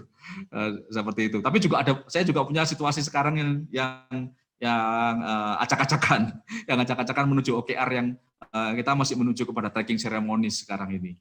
Masih di level sini di responsive rhythm gitu ya. Masih jauh menuju reward itu diterapkan sebagai bagian dari OKR, masih jauh. Yang namanya 360 alignment itu juga nanti. Di Google, yang sekarang saya lihat, Google Cloud Indonesia termasuk teman-teman saya, Villager Customer Engineering-nya Google Cloud Indonesia yang sekarang, Wisu, itu adik kelas saya juga di SMA Negeri 3 Malang, kayak gitu saya kenal banget sama dia. Terus sama Bu Megawati, country director-nya saya kenal banget juga kayak gitu ya. Sekarang di Google Cloud, Google Cloud. Di Google Cloud Indonesia, penerapannya sebenarnya lebih ke arah bagaimana 360 alignment. Belum sampai di coupling rewards. Belum sampai seperti itu. Itu Google loh ya. Jadi dia berputar-putar di sini gitu. Yang itu. Dengan cara seperti itu aja sebenarnya orang-orang keringetan di Google gitu ya. Banyak sekali QR yang sifatnya ini ya, kelihatannya di rumah gitu ya. Kelihatannya di rumah tapi kerjanya banyak banget gitu. Saya banyak banget, makanya Jumat libur ya di Google ya. Di Google hari Jumat kan libur ya. Bukan hari kerja gitu ya. Saking ininya ya, saking well pack-nya mereka gitu ya, kegiatannya banyak banget gitu. Seperti itu. Nah gitu sih Kang Rey, ini sama teman-teman sekalian. Wah, thank you Pak Anton. Ini udah ada pertanyaan ya, udah mulai banyak pertanyaannya. Oke. Pertanyaan pertama dulu deh. Ini ada Pak Gandek nih tadi. Sekarang ada aplikasi atau Pak Gandek sendiri deh yang ngomong. Biasanya kalau di sitkom kita biarkan yang menanyakan langsung ngobrol sama narasumber. Sambil ngobrol berarti lebih natural kita ya. Iya, betul. Saya kebiasaan running webinar di YouTube jadinya bacain. Jadi kalau di sini. Iya benar. Kalau kita pakai StreamYard dibacain doang enak ya. Iya betul. Monggo Pak Gandek. Jadi langsung aja. Langsung aja. Video on. Ya, kebetulan memang sekarang tuh kantor tuh lagi pas banget nih mau ngadopsi OKR. Nah, jadi pas ada acara ini, wah pas banget nih gitu kan. Gratis lagi kan. Nah. Gratis lagi. Mas Sembrono ini. Pak, Kang Gandek saya dibayar 4M, Kang. Waduh. Ya bener. 4M itu makasih Mas, maaf merepotkan. Oh. Nanti tagihannya ke Kang Sis aja itu langsung. Ya, sebenarnya kemarin kita juga dapat demo nih nama saya sebut saja nih softwarenya Performatrix. Jadi dia bilang ini ada software untuk katakanlah untuk misalnya mengukur OKR segala macam gitu. Walaupun Ya. pas kita tanya ke teman, harusnya sih semangat OKR-nya dulu yang sounding ke teman-teman, baru lanjut ke aplikasi gitu. Nah, kalau dari Bapak sendiri, kira-kira aplikasi tersebut, maksudnya aplikasi tentang OKR itu memang perlu dimiliki oleh perusahaan yang mengadopsi OKR, atau udah pakai Google Sheet juga nggak masalah, atau ya buatan sendiri seperti itu. Terima kasih. Ya, terima kasih Kang Andek. Ya. Kalau kita bicara tentang tools, sebetulnya kawan-kawan, saya lebih setuju dengan bagaimana kita nerapin value-nya dulu. Kalau kita mengacu ke inilah misalnya ya, kita mengacu ke pendekatannya Scrum misalnya. Scrum itu kan ada event sama ada artifacts kayak gitu kan salah satunya. Terus kemudian di satu sisinya kalau kita mau memahaminya, kita harus punya namanya values and principles. Jadi kalau menurut saya event sama artifacts itu akan mengikuti kalau kita punya values sama principles. Jadi pegang dulu values sama principle-nya dulu. Pegang value sama prinsipalnya, baru toolsnya nanti macam-macam bisa kita lakukan. Bahkan ya, OKR itu bisa kita letakkan di dalam sprint board-nya Jira. Di dalam description-nya Jira itu kan ada itu di atas tuh. Sprint description gitu ya. Itu kita bisa taruh di situ OKR. Sebetulnya gitu. Di dalam Jira kan juga ada Kanban board-nya, nggak cuma Scrum board gitu ya di situ. Kita bisa taruh di situ yang OKR-nya untuk sprint ini. Sprint ini ngikut ke OKR mana sih? Gitu. Bisa gitu. Kalau saya di beberapa tempat saya ngikutin OKR itu saya letakkan di dalam sprint description di dalam Jira. Di dalam Atlassian Jira itu saya letakkan di situ biasanya. Di dalam sprint description supaya tahu kita nih referensi sprint ini sebenarnya ngacu ke mana sih? Ke objektif mana sih gitu ya. Untuk ngasih semangat sebetulnya gitu. Seperti itu ya. Gitu. Jadi kalau saya cukup seperti itu aja. Saya pakai Jira gitu ya. Tapi sebenarnya juga cukup buat teman-teman misalnya pakai Google Sheets gitu ya. Ini kalau teman-teman lihat sharing saya di atas ini di tab-tabnya Google ini, yang hijau ini sebenarnya OKR. Yang hijau itu OKR. Gitu salah satu OKR yang sekarang sedang saya kerjakan. Nggak apa sengaja saya buka begini biar teman-teman juga tahu memang ini yang saya kerjakan gitu. Gitu gitu. Jadi tools-nya sebenarnya relatif banyak, dan karena OKR itu adalah suatu goal system yang sifatnya simple, sebenarnya teman-teman tidak perlu untuk sekarang, untuk pertama, apalagi kalau teman-teman gini Kang Gandek, kalau Kang Gandek masih organisasi yang masih di level responsive rhythm, itu nggak perlu tools. Nah, tapi kalau teman-teman organisasinya udah mulai sampai sini, udah punya engage autonomi terhadap OKR, nah itu baru perlu tool gitu, sama line ambition. Tapi kalau masih masuk di sini, masuk di kategori responsive rhythm, gimana cara kita menyamakan irama, menyamakan cadence terhadap suatu goal setting kita, nggak usah pakai tools gitu. Nanti kalau udah sampai sini perlu tools memang, karena kan interaksi kolaborasinya jadi semakin kompleks gitu. Kalau udah sampai nomor 2, nomor 3 boleh pakai tools. Cocok. Kalau di sini nggak usah lah, terlalu ini nanti kecuali teman-teman mau ini aja ya, mau untuk untuk eksplorasi aja ya, silakan aja sih, nggak apa-apa. Tapi kalau pandangan saya seperti itu, kalau capability model kita masih 0,1, masih responsive rhythm, kita masih belum perlu tools spesifik gitu ya. Sama juga kalau kita mau melakukan sprint gitu ya, belum perlu Jira kalau kita misalnya belum ada CI/CD-nya gitu ya. Itu nggak perlu Jira lah ya, atau Redmine gitu ya, nggak perlu kayak gitulah, perlu pakai Google Sheet atau Microsoft Excel juga masih bisa. Tapi kalau kita udah lebih kompleks koordinasi kita, nah itu baru kita perlu tools. Itu kan. Jadi terutama yang diperlukan selain tools adalah artifaknya, eventnya. Jadi kita terus itu artifaknya gitu. Betul. Pakai papan tulis juga bisa ya Pak Anton? Bisa. Saya kalau papan tulis ini sukanya mural sama Miro. Nah, ini juga kita bisa. Oh, iya. Kita lagi WFH semua, jadi pakainya papan tulisnya online juga ya, papan tulis. Iya, sama. Maksud saya papan tulis yang di belakangnya Pak Gandek tuh. Oke, siap, bisa juga. Bisa. Saya malah pakai begini nih. Saya malah pakai itu. Saya masih pakai yang tradisional, itu saya juga masih pakai di sini. Saya juga masih pakai sekarang. Saya mau nunjukin artifak ini saya kertasnya. Oke. Ya, semoga terjawab ya Pak Gandek ya. Ya, terima kasih. Ini udah ada pertanyaan selanjutnya nih. Ini kita mau jawabin semuanya. Dari Kang Jowan, Kang apa teteh nih ya? Bagaimana align OKR antara semua orang di perusahaan?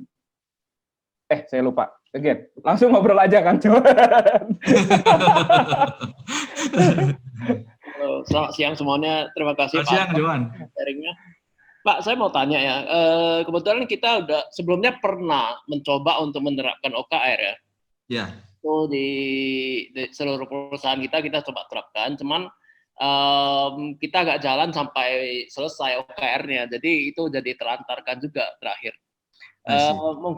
Mungkin sebelumnya yang kita terapkan itu saya nggak tahu di level yang mana ya.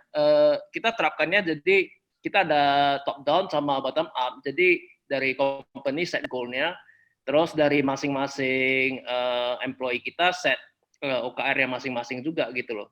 Oke. Jadi itu kita coba align dari atas ke bawah. Cuman sepertinya itu kita udah lompat stage-nya itu nggak tahu di level apa gitu loh. Jadi dia mungkin itu yang membuat kita jadi agak susah penerapannya mungkin. Iya. Mungkin nanti dari Pak Anton bisa coba sharing juga nanti dari yang paling gampang itu contoh-contoh OKR-nya seperti apa. Boleh. Oke. Makasih Kang Johan. Jadi kalau saya nyaranin ya Kang, tadi itu yang makanya dari awal tadi saya menyampaikan ke kawan-kawan sekalian, kalau bikin OKR pertama kali itu antara O sama KR-nya harus beda. Itu ya. Tadi saya bilang di sini ya, objektifnya tuh kalau boleh yang founders atau senior leaders yang menentukan. Objektifnya loh ya, mau objektif. Jangan di-sharing, jangan disuruh kawan-kawan yang di bawah, developer-developernya atau QA engineer atau arsitek DevOps-nya gitu disuruh untuk bikin objektif, jangan. Objektif itu malah sebetulnya karena sifatnya adalah motivation tools, itu yang tahu adalah yang punya helicopter view. Siapa? Ya founders team atau senior leaders gitu ya, senior leaders ke atas. Itu yang menentukan OKR itu. Tapi catatannya adalah ketika menentukan objektif itu memang harus kualitatif, bukan kuantitatif. Artinya tidak ada nilainya gitu. Terus gimana dong supaya itu nggak ngambang, supaya nggak jadi seperti sila-sila dalam Pancasila misalnya seperti itu. Gimana dong cara seperti itu? Ya harus didukung sama KR memang.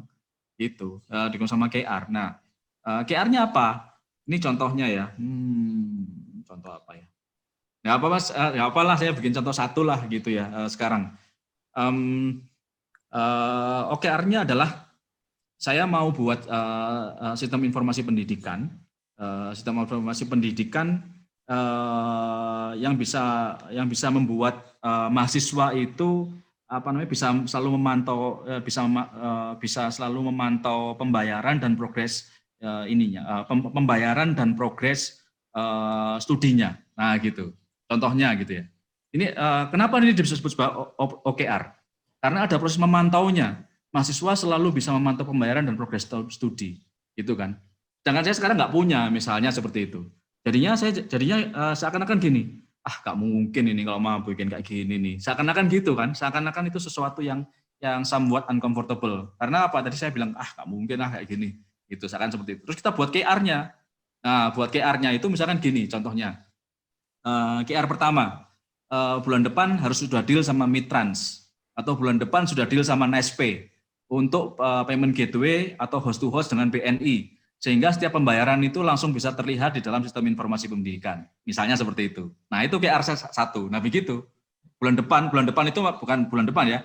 Pada tanggal 30 November kita sudah membuat suatu perjanjian dengan Midtrans atau Nespe atau BNI host to host sehingga kita bisa memungkinkan update pembayaran real time. Nah, gitu. Itu KR. Itu ya key result seperti itu. Nah, kira-kira seperti itu model ininya, cara membuatnya gitu ya. Objektifnya harus somewhat uncomfortable, sementara key results-nya harus sesuatu yang sebetulnya bisa kita, semacam kayak kita mau meraih gitu ya. Kalau kita mau gambarkan OKR itu gini kira-kira. Kalau teman-teman lihat langit-langit rumahnya masing-masing, itu kan sesuatu yang tidak bisa dicapai ya. Gitu ya. Dengan kalau kita standar aja, kalau kita standar berdiri doang, ya kecuali rumahnya Hobbit gitu ya, bisa gitu ya kalau rumahnya Hobbit. Kalau teman-teman punya rumah standar yang tingginya 4 atau 5 meter langit-langitnya, kira-kira seperti itu. itu kan kayak nggak bisa kan, kita lihat ke atas kita mau raih langit-langit nggak bisa. Tapi kalau kita punya cita-cita, misalkan saya mau raih langit-langit rumah ini agar supaya saya buat lebih colorful lagi, misalkan seperti itu ya. Nah, terus key results kita apa? Key results kita adalah saya akan membeli tangga sehingga saya bisa lakukan mulai proses pengecatan gitu. Nah, itu key results gitu. Seperti itu. Saya akan membeli tangga besok gitu misalkan ya. Sambil saya bisa mulai melakukan pengecatan langit-langit gitu. Saya mau membeli tangga yang ukurannya 5 meter dan foldable, bisa dilipat sehingga mulai besok saya bisa mulai ngecat. Nah, itu namanya QR. Gitu. Namanya key results. Kira-kira gitu kalau mau kita analogikan ke sehari-hari ke rumah kita. Contoh-contohnya kira-kira seperti itu. Sebenarnya kalau kita nggak terlalu muluk-muluk ya, makanya OKR itu punya namanya capability model. Ya, teman-teman harus memahami bahwa kalau menerapkan OKR itu dia punya capability model. Nggak langsung OKR itu memang nggak bisa langsung. Ada seperti ini. Nanti bisa refer ke ini saya ini ke apa namanya. Dan nanti teman-teman juga bisa lihat di Philip Castro ini, salah satu referensi yang bagus memang Philip Castro ini untuk kita menerapkan OKR. Kalau bagus OKR itu udah kayak remote control nanti kita, perusahaannya kayak remote control, tapi kondisi sekarang belum tentu masa depan ya. Saya juga nggak ngerti gitu ya kondisi sekarang gitu. Mungkin ada yang lebih baik dari OKR, sangat mungkin sekali. Oke, ikutan lah. Itu ngomong-ngomong di Gits gimana tuh OKR-nya? Wah, ini kayaknya seru nih. Dari tadi diem-diem aja nih. Boleh lah sekalian sharing-sharing juga nih. Dikit juga penerapan OKR-nya, problem-problem. Tadi sempat lihat gue loncat-loncat juga. Ada pertanyaan juga nih dari Kang Ihsan nih. Ini kayaknya seru nih. Action plan dari review OKR ketika key result tidak sesuai sama ekspektasi. Ini ada cerita-cerita nggak dari Kang Re sama Kang Anto sama Pak Anton ini? Coba cerita dulu nih. Dari tadi menjadi moderator kayaknya gitu. Ya Kang Re lah. Cerita nih. Kang Re dulu lah, saya biar minum saya. Jangan-jangan mau jadi moderator biar bisa diem nih. Iya, bisa jadi. Kacau nih. Jangan itu nggak bisa itu. Ya, biar menyerap ilmunya lebih banyak. Gitu. Cerita coba. Oke deh, saya coba. Sebenarnya saya sempat nyiapin slide sedikit. Sebenarnya saya ambil dari slide town hall ya. Saya coba share screen dulu deh. Oh ya, saya stop screen sebentar. Oke, silakan. Mana ya slide saya?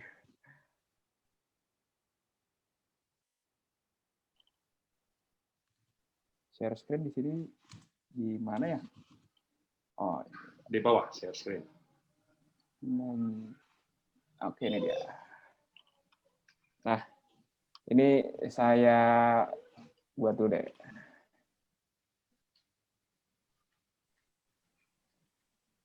Gantian ya, Pak Anton ya. Iyalah, haruslah. Coba. Kalau saya lebih ke cerita ya, lebih ke cerita. Sebenarnya tadi banyak jawaban yang oh ternyata gini ya, oh ternyata gitu ya. Pantesan saya kayak lagunya Rhoma Irama gitu, stres gitu kan jadinya.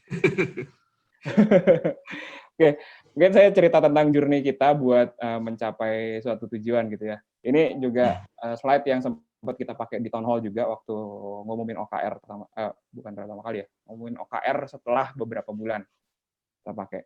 So, ini ada yang suka One Piece nggak ya di sini ya? One Piece. Saya suka baca komik, jadi dan karena di kantor tuh banyak yang suka baca komik, jadi waktu itu saya pakai metafor yang kayak gini. Jadi saya tuh suka baca One Piece ya, komik yang saya paling suka tuh One Piece. Jadi si Luffy, si tokoh utamanya di One Piece ini adalah dia punya tujuan pengen jadi raja bajak laut, dan raja bajak laut itu ada kriterianya. Dia adalah orang yang free, dia adalah orang yang berhasil menaklukkan Grand Line atau garis yang tengah ini, dan dia berhasil menemukan harta karun yang namanya One Piece. Nah, harta karunnya belum ketemu di mana, gitu. So, kalau saya lihat gambarannya OKR itu ya sebenarnya adalah alat gitu ya. Tadi Pak Anton udah sempat bilang OKR itu bukan performance tools, tapi alat untuk mencapai tujuan gitu ya, alat untuk mencapai sebuah tujuan. Nah, tapi yang sebelum menentuin OKR, dan ini saya juga belajarnya belakangan gitu. Pertama itu nentuin tujuannya dulu sebelum kita ngomongin OKR. Nentuin tujuannya mau kemana gitu. tujuannya mau kemana, baru kita nentuin OKR. Nah, akhirnya saya sampai ketemu buku, saya lupa bukunya apa sih, tapi di situ intinya strategic planning basic ya, 101. Strategic planning itu isinya ada 5, yaitu pertama tentang apa keunikan kita. Kita tuh bisa apa sih? Nah, di sini kita lakuin analisis SWOT, strength, weakness, opportunity, and threat. Terus yang kedua, kenapa sih kita harus eksis gitu. Jadi di the why-nya, mission-nya kenapa perusahaan kita ada gitu, kenapa kita harus eksis. Terus tujuan mana yang mau kita capai. Ya kalau di One Piece tadi, dia pengen jadi raja bajak laut dan mencapai harta karun yang namanya One Piece. One Piece-nya sendiri belum tahu di mana gitu. Sampai sekarang udah 20 tahun ya komik One Piece itu belum ketemu di mana One Piece-nya. Gitu. Tapi yang jelas dia tahu tujuannya apa yang mau dicapai, visionnya ketemu One Piece. Dan lo ada namanya core values atau kita sebutin prinsip apa yang kita pegang. Ini yang kemarin dijelasin di Cheatcom sharing sebelumnya ya sama Mas Naren tentang global corporate core values gitu. Nah, prinsip apa yang kita pegang, dan terakhir bagaimana kita mencapai tujuan, strategi atau taktik. Nah, OKR menurut saya setelah baca-baca lagi, jadi saya implement OKR dulu, baru baca ini, jadi agak ngacak gitu pengalamannya ya. Oh, ternyata OKR itu adalah taktik. Yang pertama yang kita harus tentuin itu adalah kita tuh apa, keunikan kita apa ya. Kalau di Gits, keunikan kita ya kita jagonya mobile apps development, e-commerce apps development. Klien yang kita bantu paling banyak, impact yang paling besar adalah klien-klien di industri pharma sama FMCG misalnya. Gitu. Nah, jadi kalau saya lihat OKR tuh sebenarnya kayak gini nih. Jadi kalau ngomongin bajak laut ya, tadi keunikan kita apa? Kita punya kapal, kekuatannya apa, weakness-nya apa, objektifnya apa, dan dia juga punya misi. Dia punya alasan kenapa dia di Luffy sendiri kenapa dia pengen jadi raja bajak laut, karena dia pengen jadi orang yang bebas dan membebaskan orang lain gitu ya. Nah, itu adalah misinya dia. Visinya tadi mencapai harta karun One Piece itu kan. Terus OKR itu adalah perjalanan dari sini, dari titik dia mulai sampai ke harta karun itu. Dan OKR tadi udah disebut ada cadence. Jadi ketika kita berjalan, kita biasanya ngelihat kan, ini perjalanan yang jauh dan belum tahu nih tempat nemunya di mana, One Piece ini nemunya di mana. Kita jalan ke pulau ini dulu. OKR kita pertama apa? Oh, di pulau ini hujan, ya udah OKR kita istirahat dulu. Bisa gitu. Di pulau ini banyak angin, OKR kita adalah ayo kembangin layar segede-gedenya. Oh, di pulau ini banyak air minum. Ayo kita di pulau ini adalah kita nyimpen air sebanyak-banyaknya untuk ke perjalanan lain. Nah, ketika perusahaan makin gede, saya ngerasain jadi makin penting ketika orangnya udah mulai banyak gitu ya. Kalau waktu orangnya masih dikit ya udah tinggal suruh aja kan. Kita ngerjain ini, ayo. Kita ngerjain ini, ayo. Tapi ketika orangnya udah mulai banyak, ketika udah mulai 30, 50, saya sendiri implement OKR itu ketika orangnya 50-an, hampir 60 gitu. Jadi nanti saya ceritain perjalanannya sendiri gimana. Tapi di OKR itu adalah kira-kira step by step kita mau ke arah sini. Yang ininya juga belum tentu ketahuan. Nah, tujuannya adalah ketika kita orangnya udah banyak, itu kan susah ya, alignment. Tujuannya adalah alignment. Ketika orangnya udah banyak, ketika nyampe di sini nih, ada yang mikir, kita pulau sebelah dulu, padahal hujan. Ada yang mikir, kita ngejar harta karun dulu. Nah, OKR ini tujuannya adalah buat ngasih kayak, ketika kita sampai di sini, kita ngerjain ini dulu. Dan semua member of perusahaan itu tahu gitu. Jadi tujuan dia selama misalnya tadi cadence-nya 1 kuarter ya atau 6 minggu atau bebas lah. Ada OKR cadence-nya bebas, ada yang 6 minggu, ada yang bulanan, ada yang kuarteran, ada yang 1 tahun OKR-nya itu terus juga bisa. Gitu. Tapi ketika lagi ada di pulau itu, semuanya tuh mencapai tujuan yang sama gitu. Walaupun tujuan gedenya ya itu mencapai harta karun ya. Ini saya pakai bahasa yang lebih simpel. Saya relevan sama anak-anak saya kayak baca komik soalnya. Gitu. Nah, akhirnya sedangkan di Gits sendiri nih ya, saya mungkin cerita historinya Gits dari awal gimana sih kita mencapai tujuan. Jadi Gits itu berdiri 2008. 2008, jadi dari 2008 sampai 2011 kita nggak tahu mau kemana sebenarnya. Ya udah deh, pokoknya dapetin project, nyari duit, bisa bebas. Karena waktu itu kita berdirinya masih kuliah ya. Yang penting nggak ngeberatin orang tua. Yang penting kita bisa jajan sambil pamer-pamer sama sana sini teman-teman ya. Kita bisa jajanin. Waktu itu kita punya kantor, dan kantor itu kita jadi baseline buat teman-teman kampus buat ngumpul gitu ya. Kalau lagi pengen liburan ya udah main aja ke kantor, internetan di sini bebas gitu, mainnya di kantor kita. Tapi ya udah tujuannya as simple as itu. Ketika udah mulai lulus, udah mulai mikirin pengen kawin, oh iya ya, ternyata gaji-gaji yang udah kerja di Microsoft lebih gede ya. Baru berasa kita mesti punya tujuan nih, nggak bisa kayak gini terus kan. Baru kita lihat apa ya cara mencapai tujuan. Kita nemu namanya balance scorecard waktu itu. Diajarin sama temen juga. Balance scorecard ada 4. Tadi juga udah dijelasin sama Pak Anton ya. Balance scorecard. Nah, kita coba pakai itu, tapi ribet banget ternyata ya buat perusahaan yang waktu itu baru masih berlima, masih founder doang. 2011 itu kita punya 7 termasuk foundernya, 7 karyawan sama 7 anak magang. Jadi banyakan anak magang ya sebenarnya daripada karyawannya. Gitu. Tapi ribet. Nah, baru di 2012 ketika udah mulai itu jadi kosong gitu. Kita punya tujuan pendek-pendek tapi nggak tahu sebenarnya pengen kemana. Tujuan pendek-pendek tuh cuma kayak pengen ke pulau ini. Tapi kita nggak tahu pengen apa sih sebenarnya. Pengen One Piece tadi kan. Pengen One Piece tadi. Baru di 2012 kita ngobrol bareng, dan ini juga yang bikin sebenarnya GITS pecah pertama tuh gara-gara ini.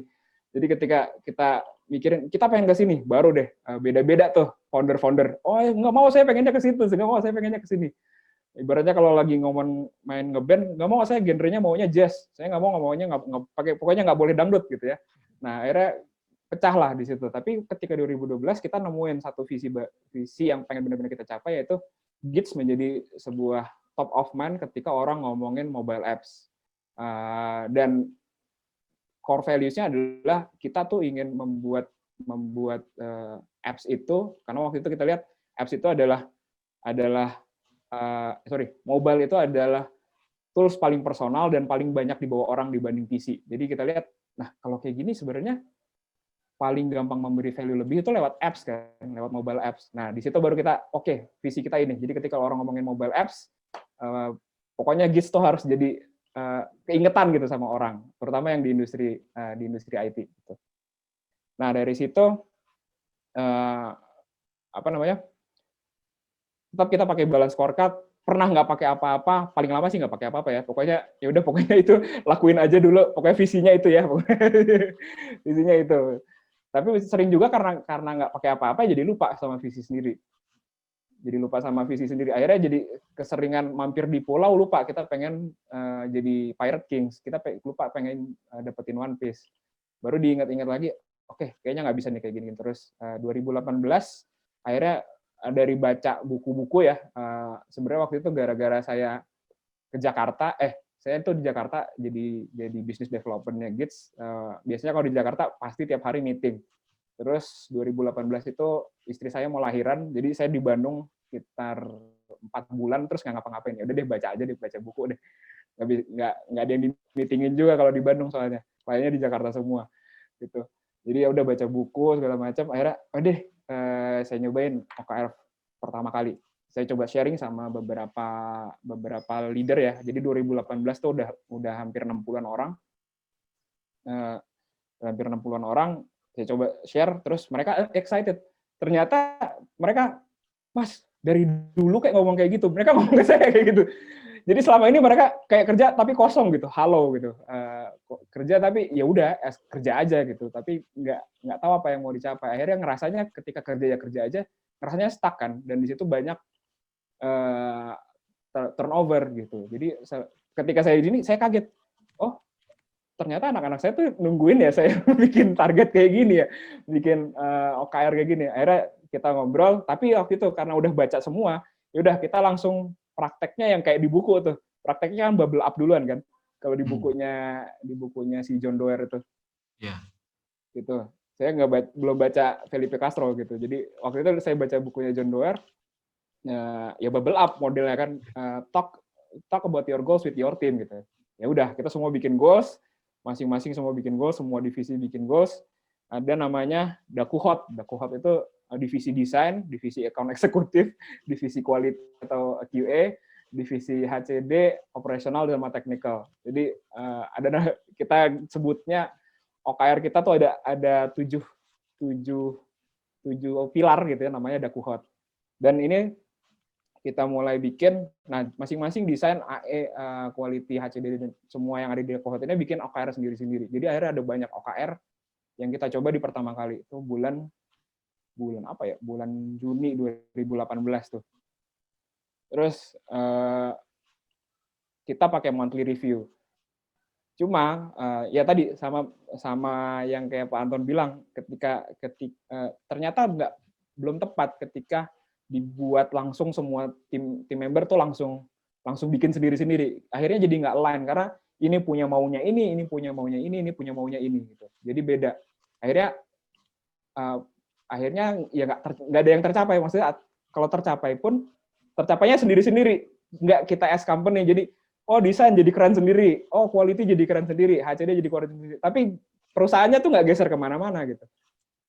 Jadi cuma karena tadi ada yang pengen ke pulau sini, ada yang pengen ke pulau situ, ada yang di pulau ini pengen minum air, ada yang pengen gali sumur dan lain-lain lah. Jadi akhirnya tidak mencapai apa-apa. Semuanya bisa, yang kecil-kecilnya tercapai, tapi perusahaannya nggak kemana-mana gitu.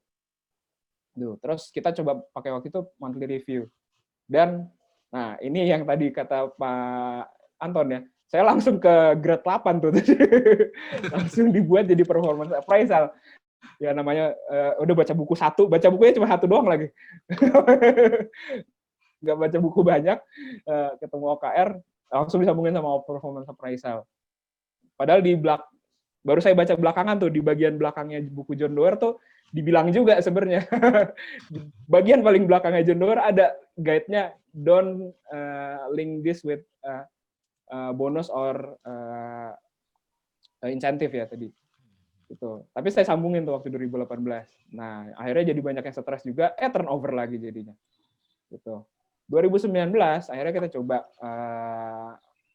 coba ganti ya. 2019 baca buku lebih banyak, nyobain lebih banyak. Nah, terus ada, yaudah deh, nggak usah semuanya, tapi leadership aja, senior leadership. Jadi senior leadership itu ada 4, waktu itu ada CTO, ada CFO, ada VP Revenue, ada COO. Ya udah, kita nggak usah semuanya bikin, kita aja berempat dulu ngobrol. Terus ada monthly and quarterly review. Nah, cuma waktu itu kita benar-benar fokusin evaluasinya tuh quarterly review. Jadi monthly-nya tuh cuma buat ngobrol doang. Kita nggak ngecek metriknya kayak gimana dan segala macam. Nah, itu sampai 2019. Tapi sampai 2019 pun challenge-nya itu 2019 akhir ya, kita udah 2019 akhir tuh kita 90-an lah, 90 orang. Terus dari orang sebanyak ini nggak tahu kita mau kemana tujuannya. Tujuannya mau kemana, terus kita udah kerja bareng tapi tetap aja nggak punya common target, sama ya itu tadi, kita lakuin banyak hal tapi nggak punya clear goal sebenarnya. Kita tuh abis ini mau kemana lagi sih, abis ini mau kemana lagi gitu. Kayak gitu. Nah, ini ibaratnya kalau ada yang nonton MU kemarin, kayak gini lah. Ada yang sensitif ya. Jadi bayangannya kayak gini nih, ada orang yang satu pengen nahan bola, dia narik temennya gitu. Bayangannya kayak gitu. Jadi kita kerja bareng tapi nggak saling mendukung, nggak saling support gitu, atau nggak percaya sama temennya bisa ngelakuin hal yang sebenarnya bisa dia lakuin gitu kan. Nah, dari situ ya udah deh, kita coba kita ngumpul lagi di akhir 2019 waktu itu, ngobrol-ngobrol, akhirnya kita bikinlah namanya GITS Reinvent 2020.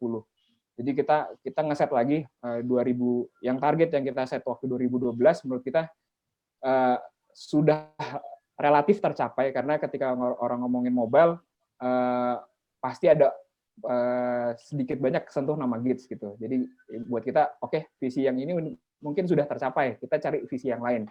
Kita cari one piece yang baru. Emas yang ini ternyata udah ketemu nih, tapi gitu doang ternyata ya. Kita cari one piece yang lebih ambisius lagi gitu.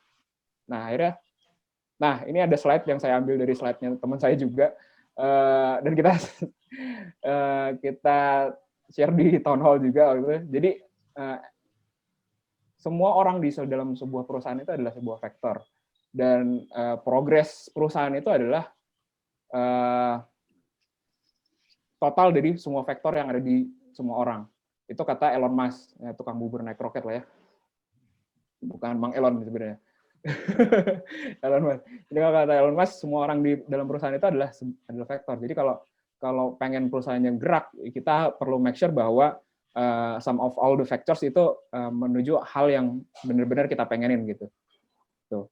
Baru kita bikin namanya Gits Reinvent ini. Jadi di akhir 2019 di town hall November ya, di town hall November kalau nggak salah, di town hall November 2019 akhirnya kita set oke, ini adalah tadi ya kalau kita ngomongin apa namanya, kita ngomongin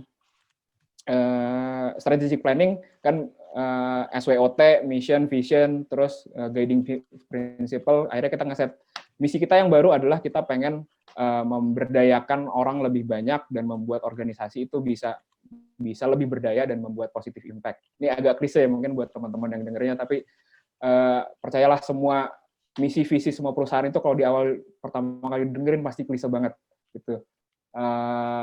Justru dengan cara mengulang-ulang itu bikin kita jadi percaya sama misi dan visi. Dan visinya adalah kita pengen jadi top partner for organization that create positive impact for the world. Jadi kita pengen jadi top partner, dan kita juga ini cuma segelintir aja, kita definisiin top partner tuh kayak gimana. Jadi kalau tadi KR O-nya itu top partner, ada KR-nya. Top partner itu apa? Kita bisa bilang top partner tuh kalau ini. Kita bisa bilang bahwa organisasi yang kita bantu itu create positive impact to the world tuh kalau ini. Nah gitu. Jadi ada turunannya gitu. Kita ngeset target 2025. Jadi balik lagi, kita ngeset One Piece-nya tuh kalau ini One Piece-nya waktu ya. Jadi 5 tahun lagi kita mau ngapain ya? 2-3 tahun lagi kita mau ngapain? Sekarang mau ngapain? Waktu itu 2019. Ini cuma saya kopas dari town hall doang. Gitu. Terus ya itu akhirnya kita develop OKR dari situ. Tapi akhirnya saya baru mulai lagi bawa leadership, bahkan akhirnya sekarang karena leadershipnya makin solid, jadi kita sebelum implement OKR ke yang lain, jadi misalnya ini bulan Oktober, kita dari akhir September kemarin udah ngobrol tuh di tim bertiga. Sekarang saya ada CEO, CFO sama CTO. Jadi kita ngobrol kira-kira quarter ini kita mau capai apa. Jadi sebenarnya tujuannya adalah milestone apa sih supaya kita bisa nyampe sini. Jadi bisa jadi isinya eksperimen yang bisa memvalidasi bahwa kita bisa nyampe sini. Kalau itu nggak tervalidasi, kita masih lama nyampe sini. Kayak gitu-gitu isinya. Contohnya ya, bentuknya misalnya yang kita pakai, ini salah satu contoh, O-nya adalah happy people perform better. Jadi misalnya itu objektifnya. Jadi objektif kita percaya bahwa orang yang bahagia di perusahaan itu bisa perform better. Tapi sebaliknya juga, orang itu jadi bahagia kalau dia perform better. Gitu, kebalikannya. Jadi KR-nya waktu itu kita bikin, pokoknya kita dalam satu quarter ini ngerunning 3 employee event, terus tiap bulan kita bikin survei dan kasih satisfaction, kita nilai karyawan kita kasih insight berapa sih mereka, seberapa puas sih mereka dengan kondisi saat ini. Dan supaya puas, ada KR waktu itu, kalau ada komplain, kita list di town hall, komplain mana yang mau kita solve di beberapa bulan ke depan gitu. Karena ada beberapa komplain yang gampang, yang tinggal gini doang, ada beberapa yang sistemik gitu ya, kalau kata presiden mah sistemik dan sistematis lah ya. Gitu. Terus OKR yang kedua misalnya amazing client and where to find them. Ini jadi biar asik, sebenarnya objektifnya juga dibikin lebih asik sih yang saya temuin. Jadi ini ngambil dari judul film ya. Karena kita pengen dapetin klien yang juga enak kita enjoy working-nya, jadi kita mesti lebih aktif lagi nyari klien gitu. Dengan kita nyari klien lebih aktif, kita bisa milih klien yang kita suka. Kalau kita nggak aktif ya udah dapetin klien yang datang aja gitu kan, dan belum tentu bisa. Jadi kita ini dapat dari Kamsis juga nih sebenarnya nih. Kang Sis yang nyaranin nih, Kang Ray coba tulis artikel sebanyak mungkin, anak-anaknya suruh tulis artikel. Akhirnya tulis dia tuh, bikin KR-nya publish 40 artikel di beberapa channel yang disaranin Kang Sis, dan seterusnya call 300 project gitu. Terus ini udah 15 menit ya. Terus ya kalau menurut saya OKR atau KPI dua-duanya itu matrix. Saya belum sampai ke level OKR tuh harus ambisius karena menurut saya ada bagian ambisius, ada yang benar-benar kayak at least orang tuh ketika nyampe tuh dapat. Soalnya ada orang yang kalau 6-7 terus aduh jadi stres gitu. Jadi both are matrix gitu.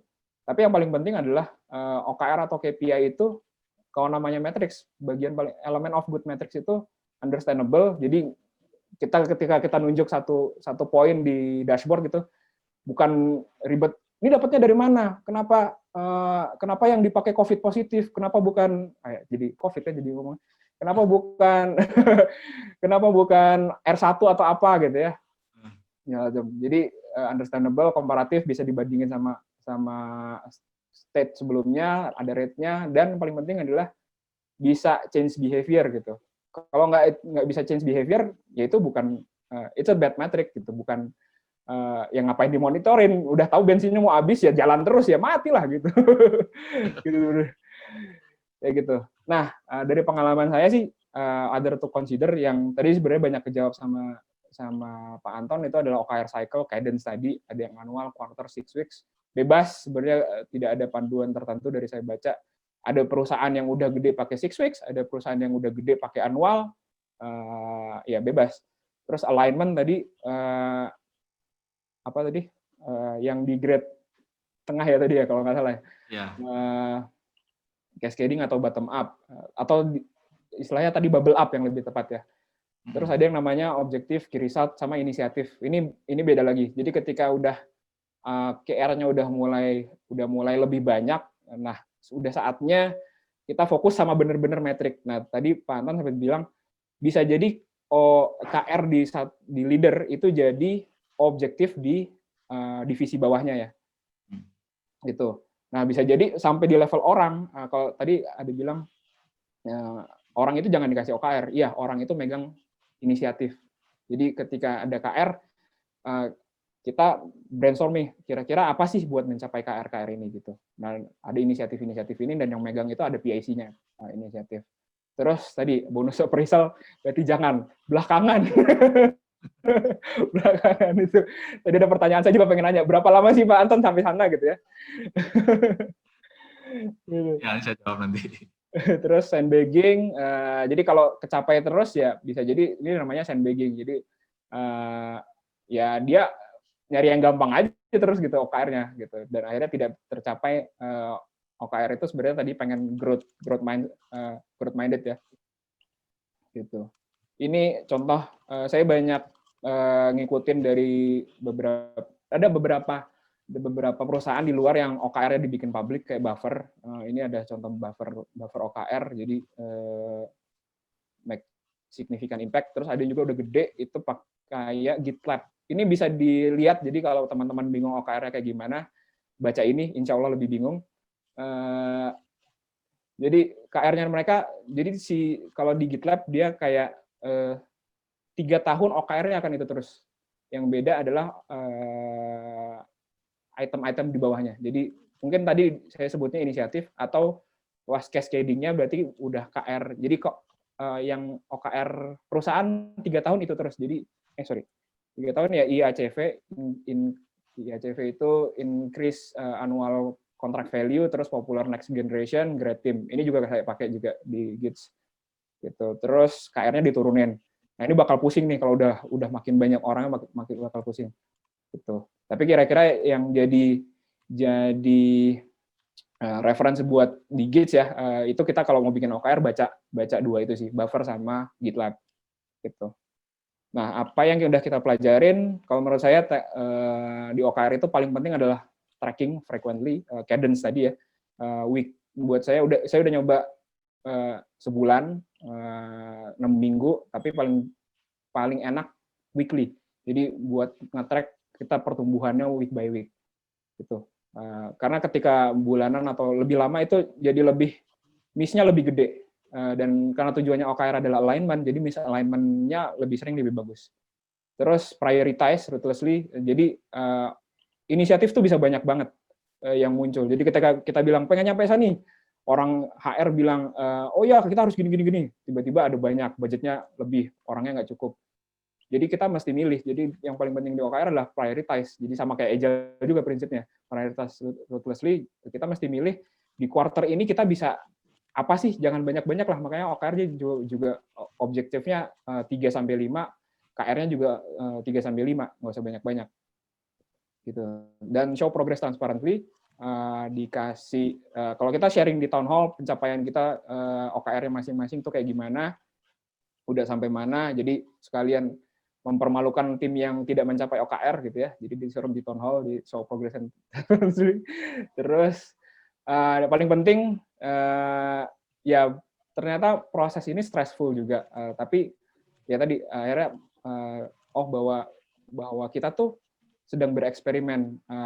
Kita nyoba dari model satu ke model yang lain, baca buku terus dapat kayak gini, cobain deh. Baca buku lain, baca ini. Tapi yang paling penting adalah enjoy the process. Penting juga buat kadang kita ada di balancing nyari balance antara mau nyobain suatu hal yang baru atau nunggu sampai hasilnya keluar gitu ya. Atau keep it, tetap ngelakuin itu sampai hasilnya keluar, walaupun kayaknya kok belum keluar ya.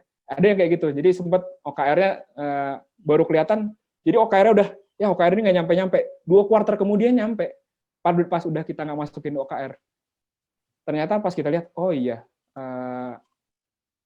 berarti ini yang kita nyampe bisa sampai sini, ini gara-gara yang kita lakuin di 2 kuartal kemarin gitu. Ada kayak gitu. Jadi padahal waktu ngelakuin ya stres banget, kok nggak nyampe-nyampe sih gitu. Nggak nyampe-nyampe. Tapi ketika jadi inisiatif yang kita lakuin di kuartal 1 nyampenya di kuartal 3. So apa yang udah kita pelajarin sih yang bisa saya sharing itu adalah enjoy the process. I think itu aja deh biar gak kelamaan. Thank you buat teman-teman, mudah-mudahan bisa melengkapi penyampaian dari Pak Anton tadi. Iya, makasih. Betul. Pak David, ini udah hampir jam 3 ternyata seru ngomonginnya. Masih ada beberapa pertanyaan tuh. Ya, ini kita mau lanjut atau gimana? Sob, sebelum udah jam 3 bentar lagi. Ya. Saya sampai jam 3 bisa ya, nggak apa-apa ya? Ya, 10 menit kayaknya bisa lah. Oke. Sip. Sip. Mau balik lagi ya. Saya jadi moderator lagi ya kalau gitu ya. Iya, lanjut. Agak bingung ya disuruh sharing tapi suruh jadi moderator. Makasih Kang David, Pak Astiagus, Kang Asis juga sama anak-anaknya. Makasih. Boleh. Ini sebelum ini masih mau lanjut ya? Boleh. Ya, iyalah. Lanjut. Silakan. Jam 3 ya, jam 3 ya, 3.00. Iya, jam 3. Mbak Rati. Ya, silakan yang wanita-wanita, Mbak Rati ya. Iya, saya balik lagi moderator ya. Ya, siap. Moderator. Silakan, Mbak Rati. Terima untuk pemaparannya. Sebenarnya kedengeran ya? Ada? Ya, kedengeran. Teh. Ya, Kameranya aja nggak kelihatan sih, Mbak. Adensius. Mau nanya tentang ini Pak, apakah ada tips gitu untuk transformasi sistem dari KPI ke OKR gitu. Jadi sebelumnya kita pakai sistem KPI. Nah, apakah misalnya kita langsung fokus dengan mengganti KPI menjadi OKR atau misalnya ada hybrid system gitu. Jadi ada kombinasi antara KPI sama OKR gitu untuk awal ini gitu sebelum kita full misalnya ke sistem OKR. Itu Pak. Terima kasih. Ya, makasih Teh. Ini yang saya lakukan sekarang ya, Teh. Saya sedang ceritakan saya sebenarnya sekarang ini satu grup di mana anggota satu perusahaan itu kurang lebih ada 120-an orang. Ada yang 120 sampai 150 orang, ada yang sekitar 110 satunya gitu ya, satu grup besar. Tapi juga ada grup yang isinya cuman 20 orang, satu lagi isinya cuman 10 orang kayak gitu. Kita buat OKR seperti itu. Nah, jadi OKR itu kalau hemat saya tergantung daripada teman-teman apakah ini akan membuat OKR untuk suatu tim yang besar atau untuk OKR untuk suatu tim yang standar gitu ya. Artinya skala 3 sampai 6 orang atau 3 sampai 6 plus minus 3 ya, seperti Scrum. Jadi 3 orang sampai 9 orang gitu. Tergantung teman-teman mau OKR seperti apa. Kalau tim kecil itu lebih mudah kita setting OKR. Tapi kalau saya bayangkan dari apa yang barusan Teh Ratih sampaikan tadi, disampaikan barusan gitu ya, rasa-rasanya kalau sudah pernah punya KPI berarti timnya agak besar berarti ya. Artinya mungkin antara puluhan sampai ratusan, berarti seperti itu ya. Seperti itu ya Teh ya? Jadi di level itu ya? Iya Pak, untuk karyawan sekarang udah sekitar 100-an sih. Ratusan ya, oke. Nah, berarti kalau dugaan saya berarti KPI di tempatnya Teh Ratih itu adalah sudah berjalan berdasarkan SOTK atau struktur org chart gitu ya, berdasarkan org chart yang sudah ada gitu ya. Nah gini, saya mengusulkan dual operating system Teh. Nggak mungkin juga kita menghancurkan hegemoni berupa hierarchical operating system atau struktur organisasi yang sudah ada, nggak bisa juga kan. Dan itu berbahaya sekali untuk stabilitas sama execution perusahaan kita kan, seperti itu. Saya usulnya di tempatnya Teh Ratih itu, tapi nanti sangat kontekstual sekali tergantung situasi perusahaan gitu ya. Ada dual operating system Teh. Ada operating system yang satunya tadi itu yang saya sebut sebagai hierarchical operating system. Satunya lagi ada sistem operasi yang namanya network operating system. Hierarchical operating system tadi basisnya adalah KPI tetap gitu ya, karena di situ ada staff, supervisor, manager, GM, VP dan seterusnya gitu ya, sampai dengan atas mungkin BOD ya, seperti itu. Itu yang di sisi satu. Sisi satunya lagi itu yang lebih tepat dipakai OKR, yaitu bagaimana kita pakai flow of innovation. Sehingga nanti mungkin bisa refer ke mural saya itu ya. Teman-teman pakai dulu OKR kayak gitu, tapi OKR-nya hanya untuk menciptakan yang namanya cadence atau rhythm atau irama gitu. Pakai dulu awalnya tuh begitu kalau mau pakai OKR itu. Jadi sekedar untuk agar kita punya irama. Apa sih gunanya irama ini? Nah, ini gunanya, salah satu gunanya. Agar teman-teman kalau lihat values-nya Agile gitu ya. Mungkin ingat salah satu di antara 4 values-nya Agile itu ada yang namanya individual and interaction. Kenapa nggak cuma individual? Kenapa kok individual and kenapa interaksinya jadi satu sama individual gitu kan? Di dalam values-nya Agile yang di Agile Manifesto.org itu. Seperti itu kan. Kenapa kok di situ tulisannya kok individual and interaction? Kenapa nggak satu value sendiri namanya interaction, satu value sendiri namanya individual? Kenapa nggak gitu? Nah ini, jadi inilah di sini comes into picture yang namanya OKR gitu ya. Jadi memang di dalam satu values-nya Agile itu, kita value individual tapi juga interaction-nya di dalam satu kesatuan value. Nggak terpisah. Gitu. Jadi OKR ini, cadence-nya, iramanya, ritmenya, itu fungsinya adalah agar kita punya yang namanya komunikasi yang lebih intens. Saya kasih contoh ya, saya nerapin OKR tadi itu ya, yang ada pangkatnya, saya bilang institusi yang ada pangkatnya tadi itu ya, saya kasih contoh itu ya. Dia malah bilang seperti ini, wow saya suka nih cara seperti ini, koordinasi kita rapat banget. Dibilang bapak-bapaknya gitu, bapak yang punya, yang ada pangkatnya bilang gitu, koordinasi kita rapat banget gitu, seperti itu. Ya ini OKR tuh bunyinya seperti itu. Tadi Kang Ray bilang juga gitu kan, ada weekly monitoring kayak gitu ya, sehingga terjadi yang namanya kita ngumpul-ngumpul. Apalagi kita nih orang IT gitu ya, orang IT kan kita agak sedikit introvert gitu ya, lebih senang di depan komputer daripada ketemu orang gitu ya. Kalau ketemu orang ya udah lihat aja sana, lihat ada di boardnya tuh, lihat aja sendiri ada di sana gitu kan. Kan kita cenderung jawab gitu kan kadang-kadang, kayak seperti itu kan.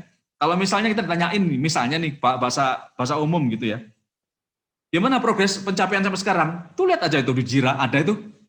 Tapi apakah kayak gitu komunikasi yang mau kita capai? Kan nggak gitu komunikasinya. Yang bisa kita bisa nyampaikan kayak gini kan? Saya sudah cantumkan di Jira, pencapaian saya sekarang kira-kira seperti ini. Dalam satu kalimat yang pendek aja, kira-kira kita nulis seperti itu kan nggak susah di ini. Atau kita ngomong seperti itu juga nggak susah sebetulnya. Nah itu. Sebetulnya salah satu kenapa OKR ini ada untuk mengatasi sifat introvertnya orang IT gitu ya. Saya juga ngalamin kayak gitu. Jadi supaya kita berkomunikasi. Nggak cuma gini, tuh lihat sana di Jira. Udah bisa lihat kan gitu kan. Itu normal sekali untuk kita, tapi untuk orang lain belum tentu loh. Untuk customer tuh belum tentu kayak gitu. Itu dianggap rude, dianggap kasar banget kalau kita kayak gitu. Bahwa buat kita yang orang IT biasa kayak gitu itu. Dan cepet gitu kan, lihat Jira gampang, www.jira.org apa namanya tempat saya misalnya ilabs.jira.ini selesai, terbuka, dapat informasinya di capture ini ya selesai, bisa. Tapi nggak gitu caranya kalau kita ngomong sama individual interaction. Makanya di Agile itu tulisannya salah satu di antara 4 values itu namanya individual dan interaction itu bukan sendiri-sendiri. Bukan individual sendiri, interaction sendiri, bukan. Individual dan interaction di satu value. Value-nya 4. Aslinya harusnya 5 ya. Kalau individual sama interaction itu dipisah itu harusnya value-nya individual sendiri, interaction sendiri. Tapi enggak, cuma 4 value-nya. cuma individual interaction, responding to change, customer collaboration, working software gitu kan. Cuma 4 itu aja gitu.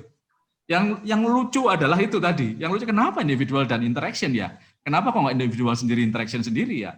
Nah inilah kami picture yang namanya OKR. Gitu. Agar kita sering komunikasi, sering ngobrol, sering ini itu. Kayak gitu. Nggak perlu lama-lama kok ngobrol tuh. Sehari cuma 20 menit gitu ya. Kalau kita ngomong pakai Scrum ya, daily stand up, maksimum 20 menit kan. Bahkan ada yang pakai plank segala gitu ya, biar cepet. Gitu ya. Yang penting ngobrol. Gitu. Gitu. Wow. Tapi kalau boleh saya tambahkan sedikit, ya mungkin bisa diralat kalau salah. KPI dan OKR itu seharusnya kan bisa berjalan bareng ya. Karena itu dua hal yang berbeda artinya, dan bisa saling mendukung justru karena OKR itu kan dia lebih ke organisasional, dan itu kan division dan bisa diterjemahkan ke bawah. Nah di individual inilah dipasang KPI-nya. Apakah mereka mampu nggak untuk menjalankan OKR-nya itu, misalnya seperti itu, ya kan? Apakah dia udah tahu nih tujuannya kemana, tapi datang masih suka telat, suka bolos, kerjaan lambat. Nah itu yang dihitung dari akhirnya kan target OKR itu tidak terpenuhi. Nah itu dilihatnya kenapa tidak terpenuhi dari KPI-nya juga. Saya rasa itu bisa dibarengin sih. Benar kan? Sepakat saya. Memang bisa berjalan bareng, makanya ada dual operating system tadi itu ya. Satunya hierarchical pakai KPI, satunya network operating system pakai OKR. Yep. Saya kira gitu ya, kawan-kawan sekalian. Terima kasih banyak. Saya senang sekali akhirnya bisa ngobrol-ngobrol walaupun kita di Zoom ini gitu ya. Dari awal saya juga udah ikut. Tapi Pasis kita nanti harus ke tempat Pak Anton nih. Wah, saya perlu ikut nih. Saya mau ikut. Boleh Pak, kalau saya memang sudah ada janji dengan Pak Anton dari Senin atau Selasa sih. Wah, ngajak-ngajak nih. Ini mau bahas project dulu soalnya ini agak private. Alah, bisa aja ente. Ratusan M ini yang ratusan. Oke, makasih. Silakan Kang Rey atau Pak David yang mau nutup. Kang Rey aja, lebih bagus. Ya, kira-kira gitu ya, teman-teman. Tapi saya masih ada pertanyaan yang belum kejawab itu. Satu box itu berapa lama sih, Pak? Kenapa? Pertanyaannya Pak Kang Agus nih. Satu box di Felipe Castro tadi, satu level di Felipe Castro itu kira-kira berapa lama sih? itu kontekstual sekali pertanyaan itu. Kalau kita ngomong tentang kayak gini contohnya. Ketika kita mau nerapin suatu tim dalam kayak menjawab gini nih. Di dalam suatu practice agile kayak gitu. Itu tim itu sebetulnya umurnya berapa lama sih? Kayak jawab gitu tuh. Nggak ada umurnya tim itu. Di dalam agile tim itu nggak ada umurnya. Kalau tim ada umurnya itu di project. Ada umurnya memang ada ad hoc tim. Memang karena dia ad hoc. Tapi tim dalam agile itu permanen tim. Sama juga di sini. Kalau satu kotak ini dalam agile goal simplicity sampai ke atas ini sampai kita bisa terapin di coupling rewards. Kayak gitu. Ini nggak ada umurnya. Jadi terserah masing-masing itu punya kekhasan sendiri-sendiri. Sama kayak kita menerapkan agile ya. Menerapkan agile itu kan kayak playbook doang, kayak gitu kan. Masing-masing itu bisa menginterpretasikan agile itu sebagaimana playbooknya masing-masing, nggak sama gitu kan. Nggak bisa sama beneran gitu ya. Kata kata Joshua Partogi ya, si Joshua saya pernah undang gitu. Waktu itu saya juga nanya gitu ya sama Joshua gitu. Nggak ada umurnya. Kayak ini ya itu kontekstual. Tapi yang saya alami ketika saya nerapin OKR untuk organisasi orang yang sudah siap secara mindset kayak gitu ya. Itu untuk mencapai sampai tracking ceremony sama engaging goals itu lebih cepat, kurang lebih 1 tahun bisa, atau bahkan 3 bulan udah bisa. Yang saya alami dengan organisasi yang kecil, tapi orang-orangnya sudah paham tentang prinsip-prinsip Lean Lin sama Agile udah paham. Itu cepat sekali sampai engaging goals. Lalu lambatnya di mana? Nah, udah mulai lambat tuh di engage autonomy nih. Karena udah mulai ini kan udah mulai apa ya, gesekan-gesekan antar kepentingan gitu kan. Mulai yang di value based, transparency, bidirectional, countermeasures sampai ke atas sampai reward, ini masalahnya udah kepentingan. Udah susah lah gitu. Tapi paling nggak kita sampai sini, sampai yang di responsive rhythm itu rata-rata bisa 3 bulan sampai 1 tahun bisa. Oh, 3 bulan sampai 1 tahun ya, sampai di tahun. Itu ya box yang kedua lah ya. Iya, sampai di bawah. Saya stres duluan tuh karena langsung ke situ gitu. Apalagi langsung ke 8 gitu kan. Iya. Bayangin ini bayangin kawan-kawan kalau misalnya di coupling reward langsung kita terapin seperti itu. Nanti pasti ada yang toleh-tolehan tuh. Loh, emang dia ini apa emang? Udah baru apa namanya tapi kok dapatnya banyak, KR-nya gampang ternyata, KR-nya gampang. Nah, iya. Ada saya kejadian kayak gitu. Nah, iya gitu. Kepentingan gesekan tuh sudah mulai ada kalau yang di engage. Makanya namanya engage sama align gitu ya. Karena emang udah ada kepentingan, ada pertemuan kepentingan. Lebih ke arah gitu, non teknis lah ibaratnya. Dan non teknis bukan teknis. Betul. Nah, kalau gitu saya tutup Pak Anton, terima kasih banyak sekali lagi. Terima kasih semuanya. Buat teman-teman yang udah datang juga. Sama-sama. Terima kasih udah dengerin saya kalau ini buat dengerin saya. Enggak lah, perlu lah orang kids harus lah dengerin ini. Dengerin saya sebagai harusnya band pembuka tuh band yang apa? Band yang lebih cupu duluan ya. Jadi ini harusnya saya duluan nih baru Pak Anton nih balik. Bisa aja. Saya kan lebih muda. Waduh, saya dulu. Tapi ada usia perusahaannya. Ada tiga notes yang saya catat tadi buat teman-teman dicatat nih. Mesti dicatat. Kita sebagai orang Indonesia harus to be bold. Jadi harus berani ya, harus berani memutuskan sesuatu. Jangan kalah sama orang India. Sebenarnya orang India tuh ngomongnya biasa-biasa aja. Cuma mereka make it simple sehingga orang bisa lebih percaya gitu. Dan yang paling penting dari OKR, penerapan OKR adalah bukan baca bukunya atau bahkan bukan proses bukan di OKR-nya itu sendiri, tapi di mental model. Gimana kita buat mencapai sesuatu yang lebih besar lagi, lebih ambisius lagi gitu. Jadi makanya skor sampai 9 sampai 10 itu bukan OKR, 6 sampai 7 itu baru OKR. Gitu. Sama tadi daripada pakai tools, terutama untuk yang baru mulai, mending jangan pakai tools. Digit sendiri sampai sekarang masih pakai spreadsheet. Sempat pakai Jira, sekarang lagi coba evaluate kayak di GitLab itu pakai issue tracker, jadi di situ kelihatan mana yang masih ngebug, mana yang belum kecapai dan mana yang udah solve gitu. Kayak gitu bisa dipakai juga. Jadi tools yang penting semangatnya dulu ya Pak Anton tadi. Gitu. Oke, sekali lagi terima kasih teman-teman semua untuk yang sudah hadir. Semoga ilmunya hari ini bisa bermanfaat dan bisa membuat perusahaan kita semakin berkembang. Karena di sini adalah C-level IT community, semoga kita di sini perusahaannya bisa makin hebat lagi dengan OKR system ini kalau menerapkan OKR system ini. Tuh. Gitu. Pengennya sih bahas Omnibus Law ya, tapi nggak sempat waktunya itu. Oke, terima kasih banyak Pak Anton, Kang Rin, terima kasih banyak semuanya. Sahabat saya, Kang Sony, terima kasih. Di sini juga ada Kang Sony tadi saya lihat tadi ya, sempat ada Kang Sony. Masuk gunung tadi katanya. Oke, sampai ketemu lagi. Sampai ketemu, makasih. Saya izin pamit ya.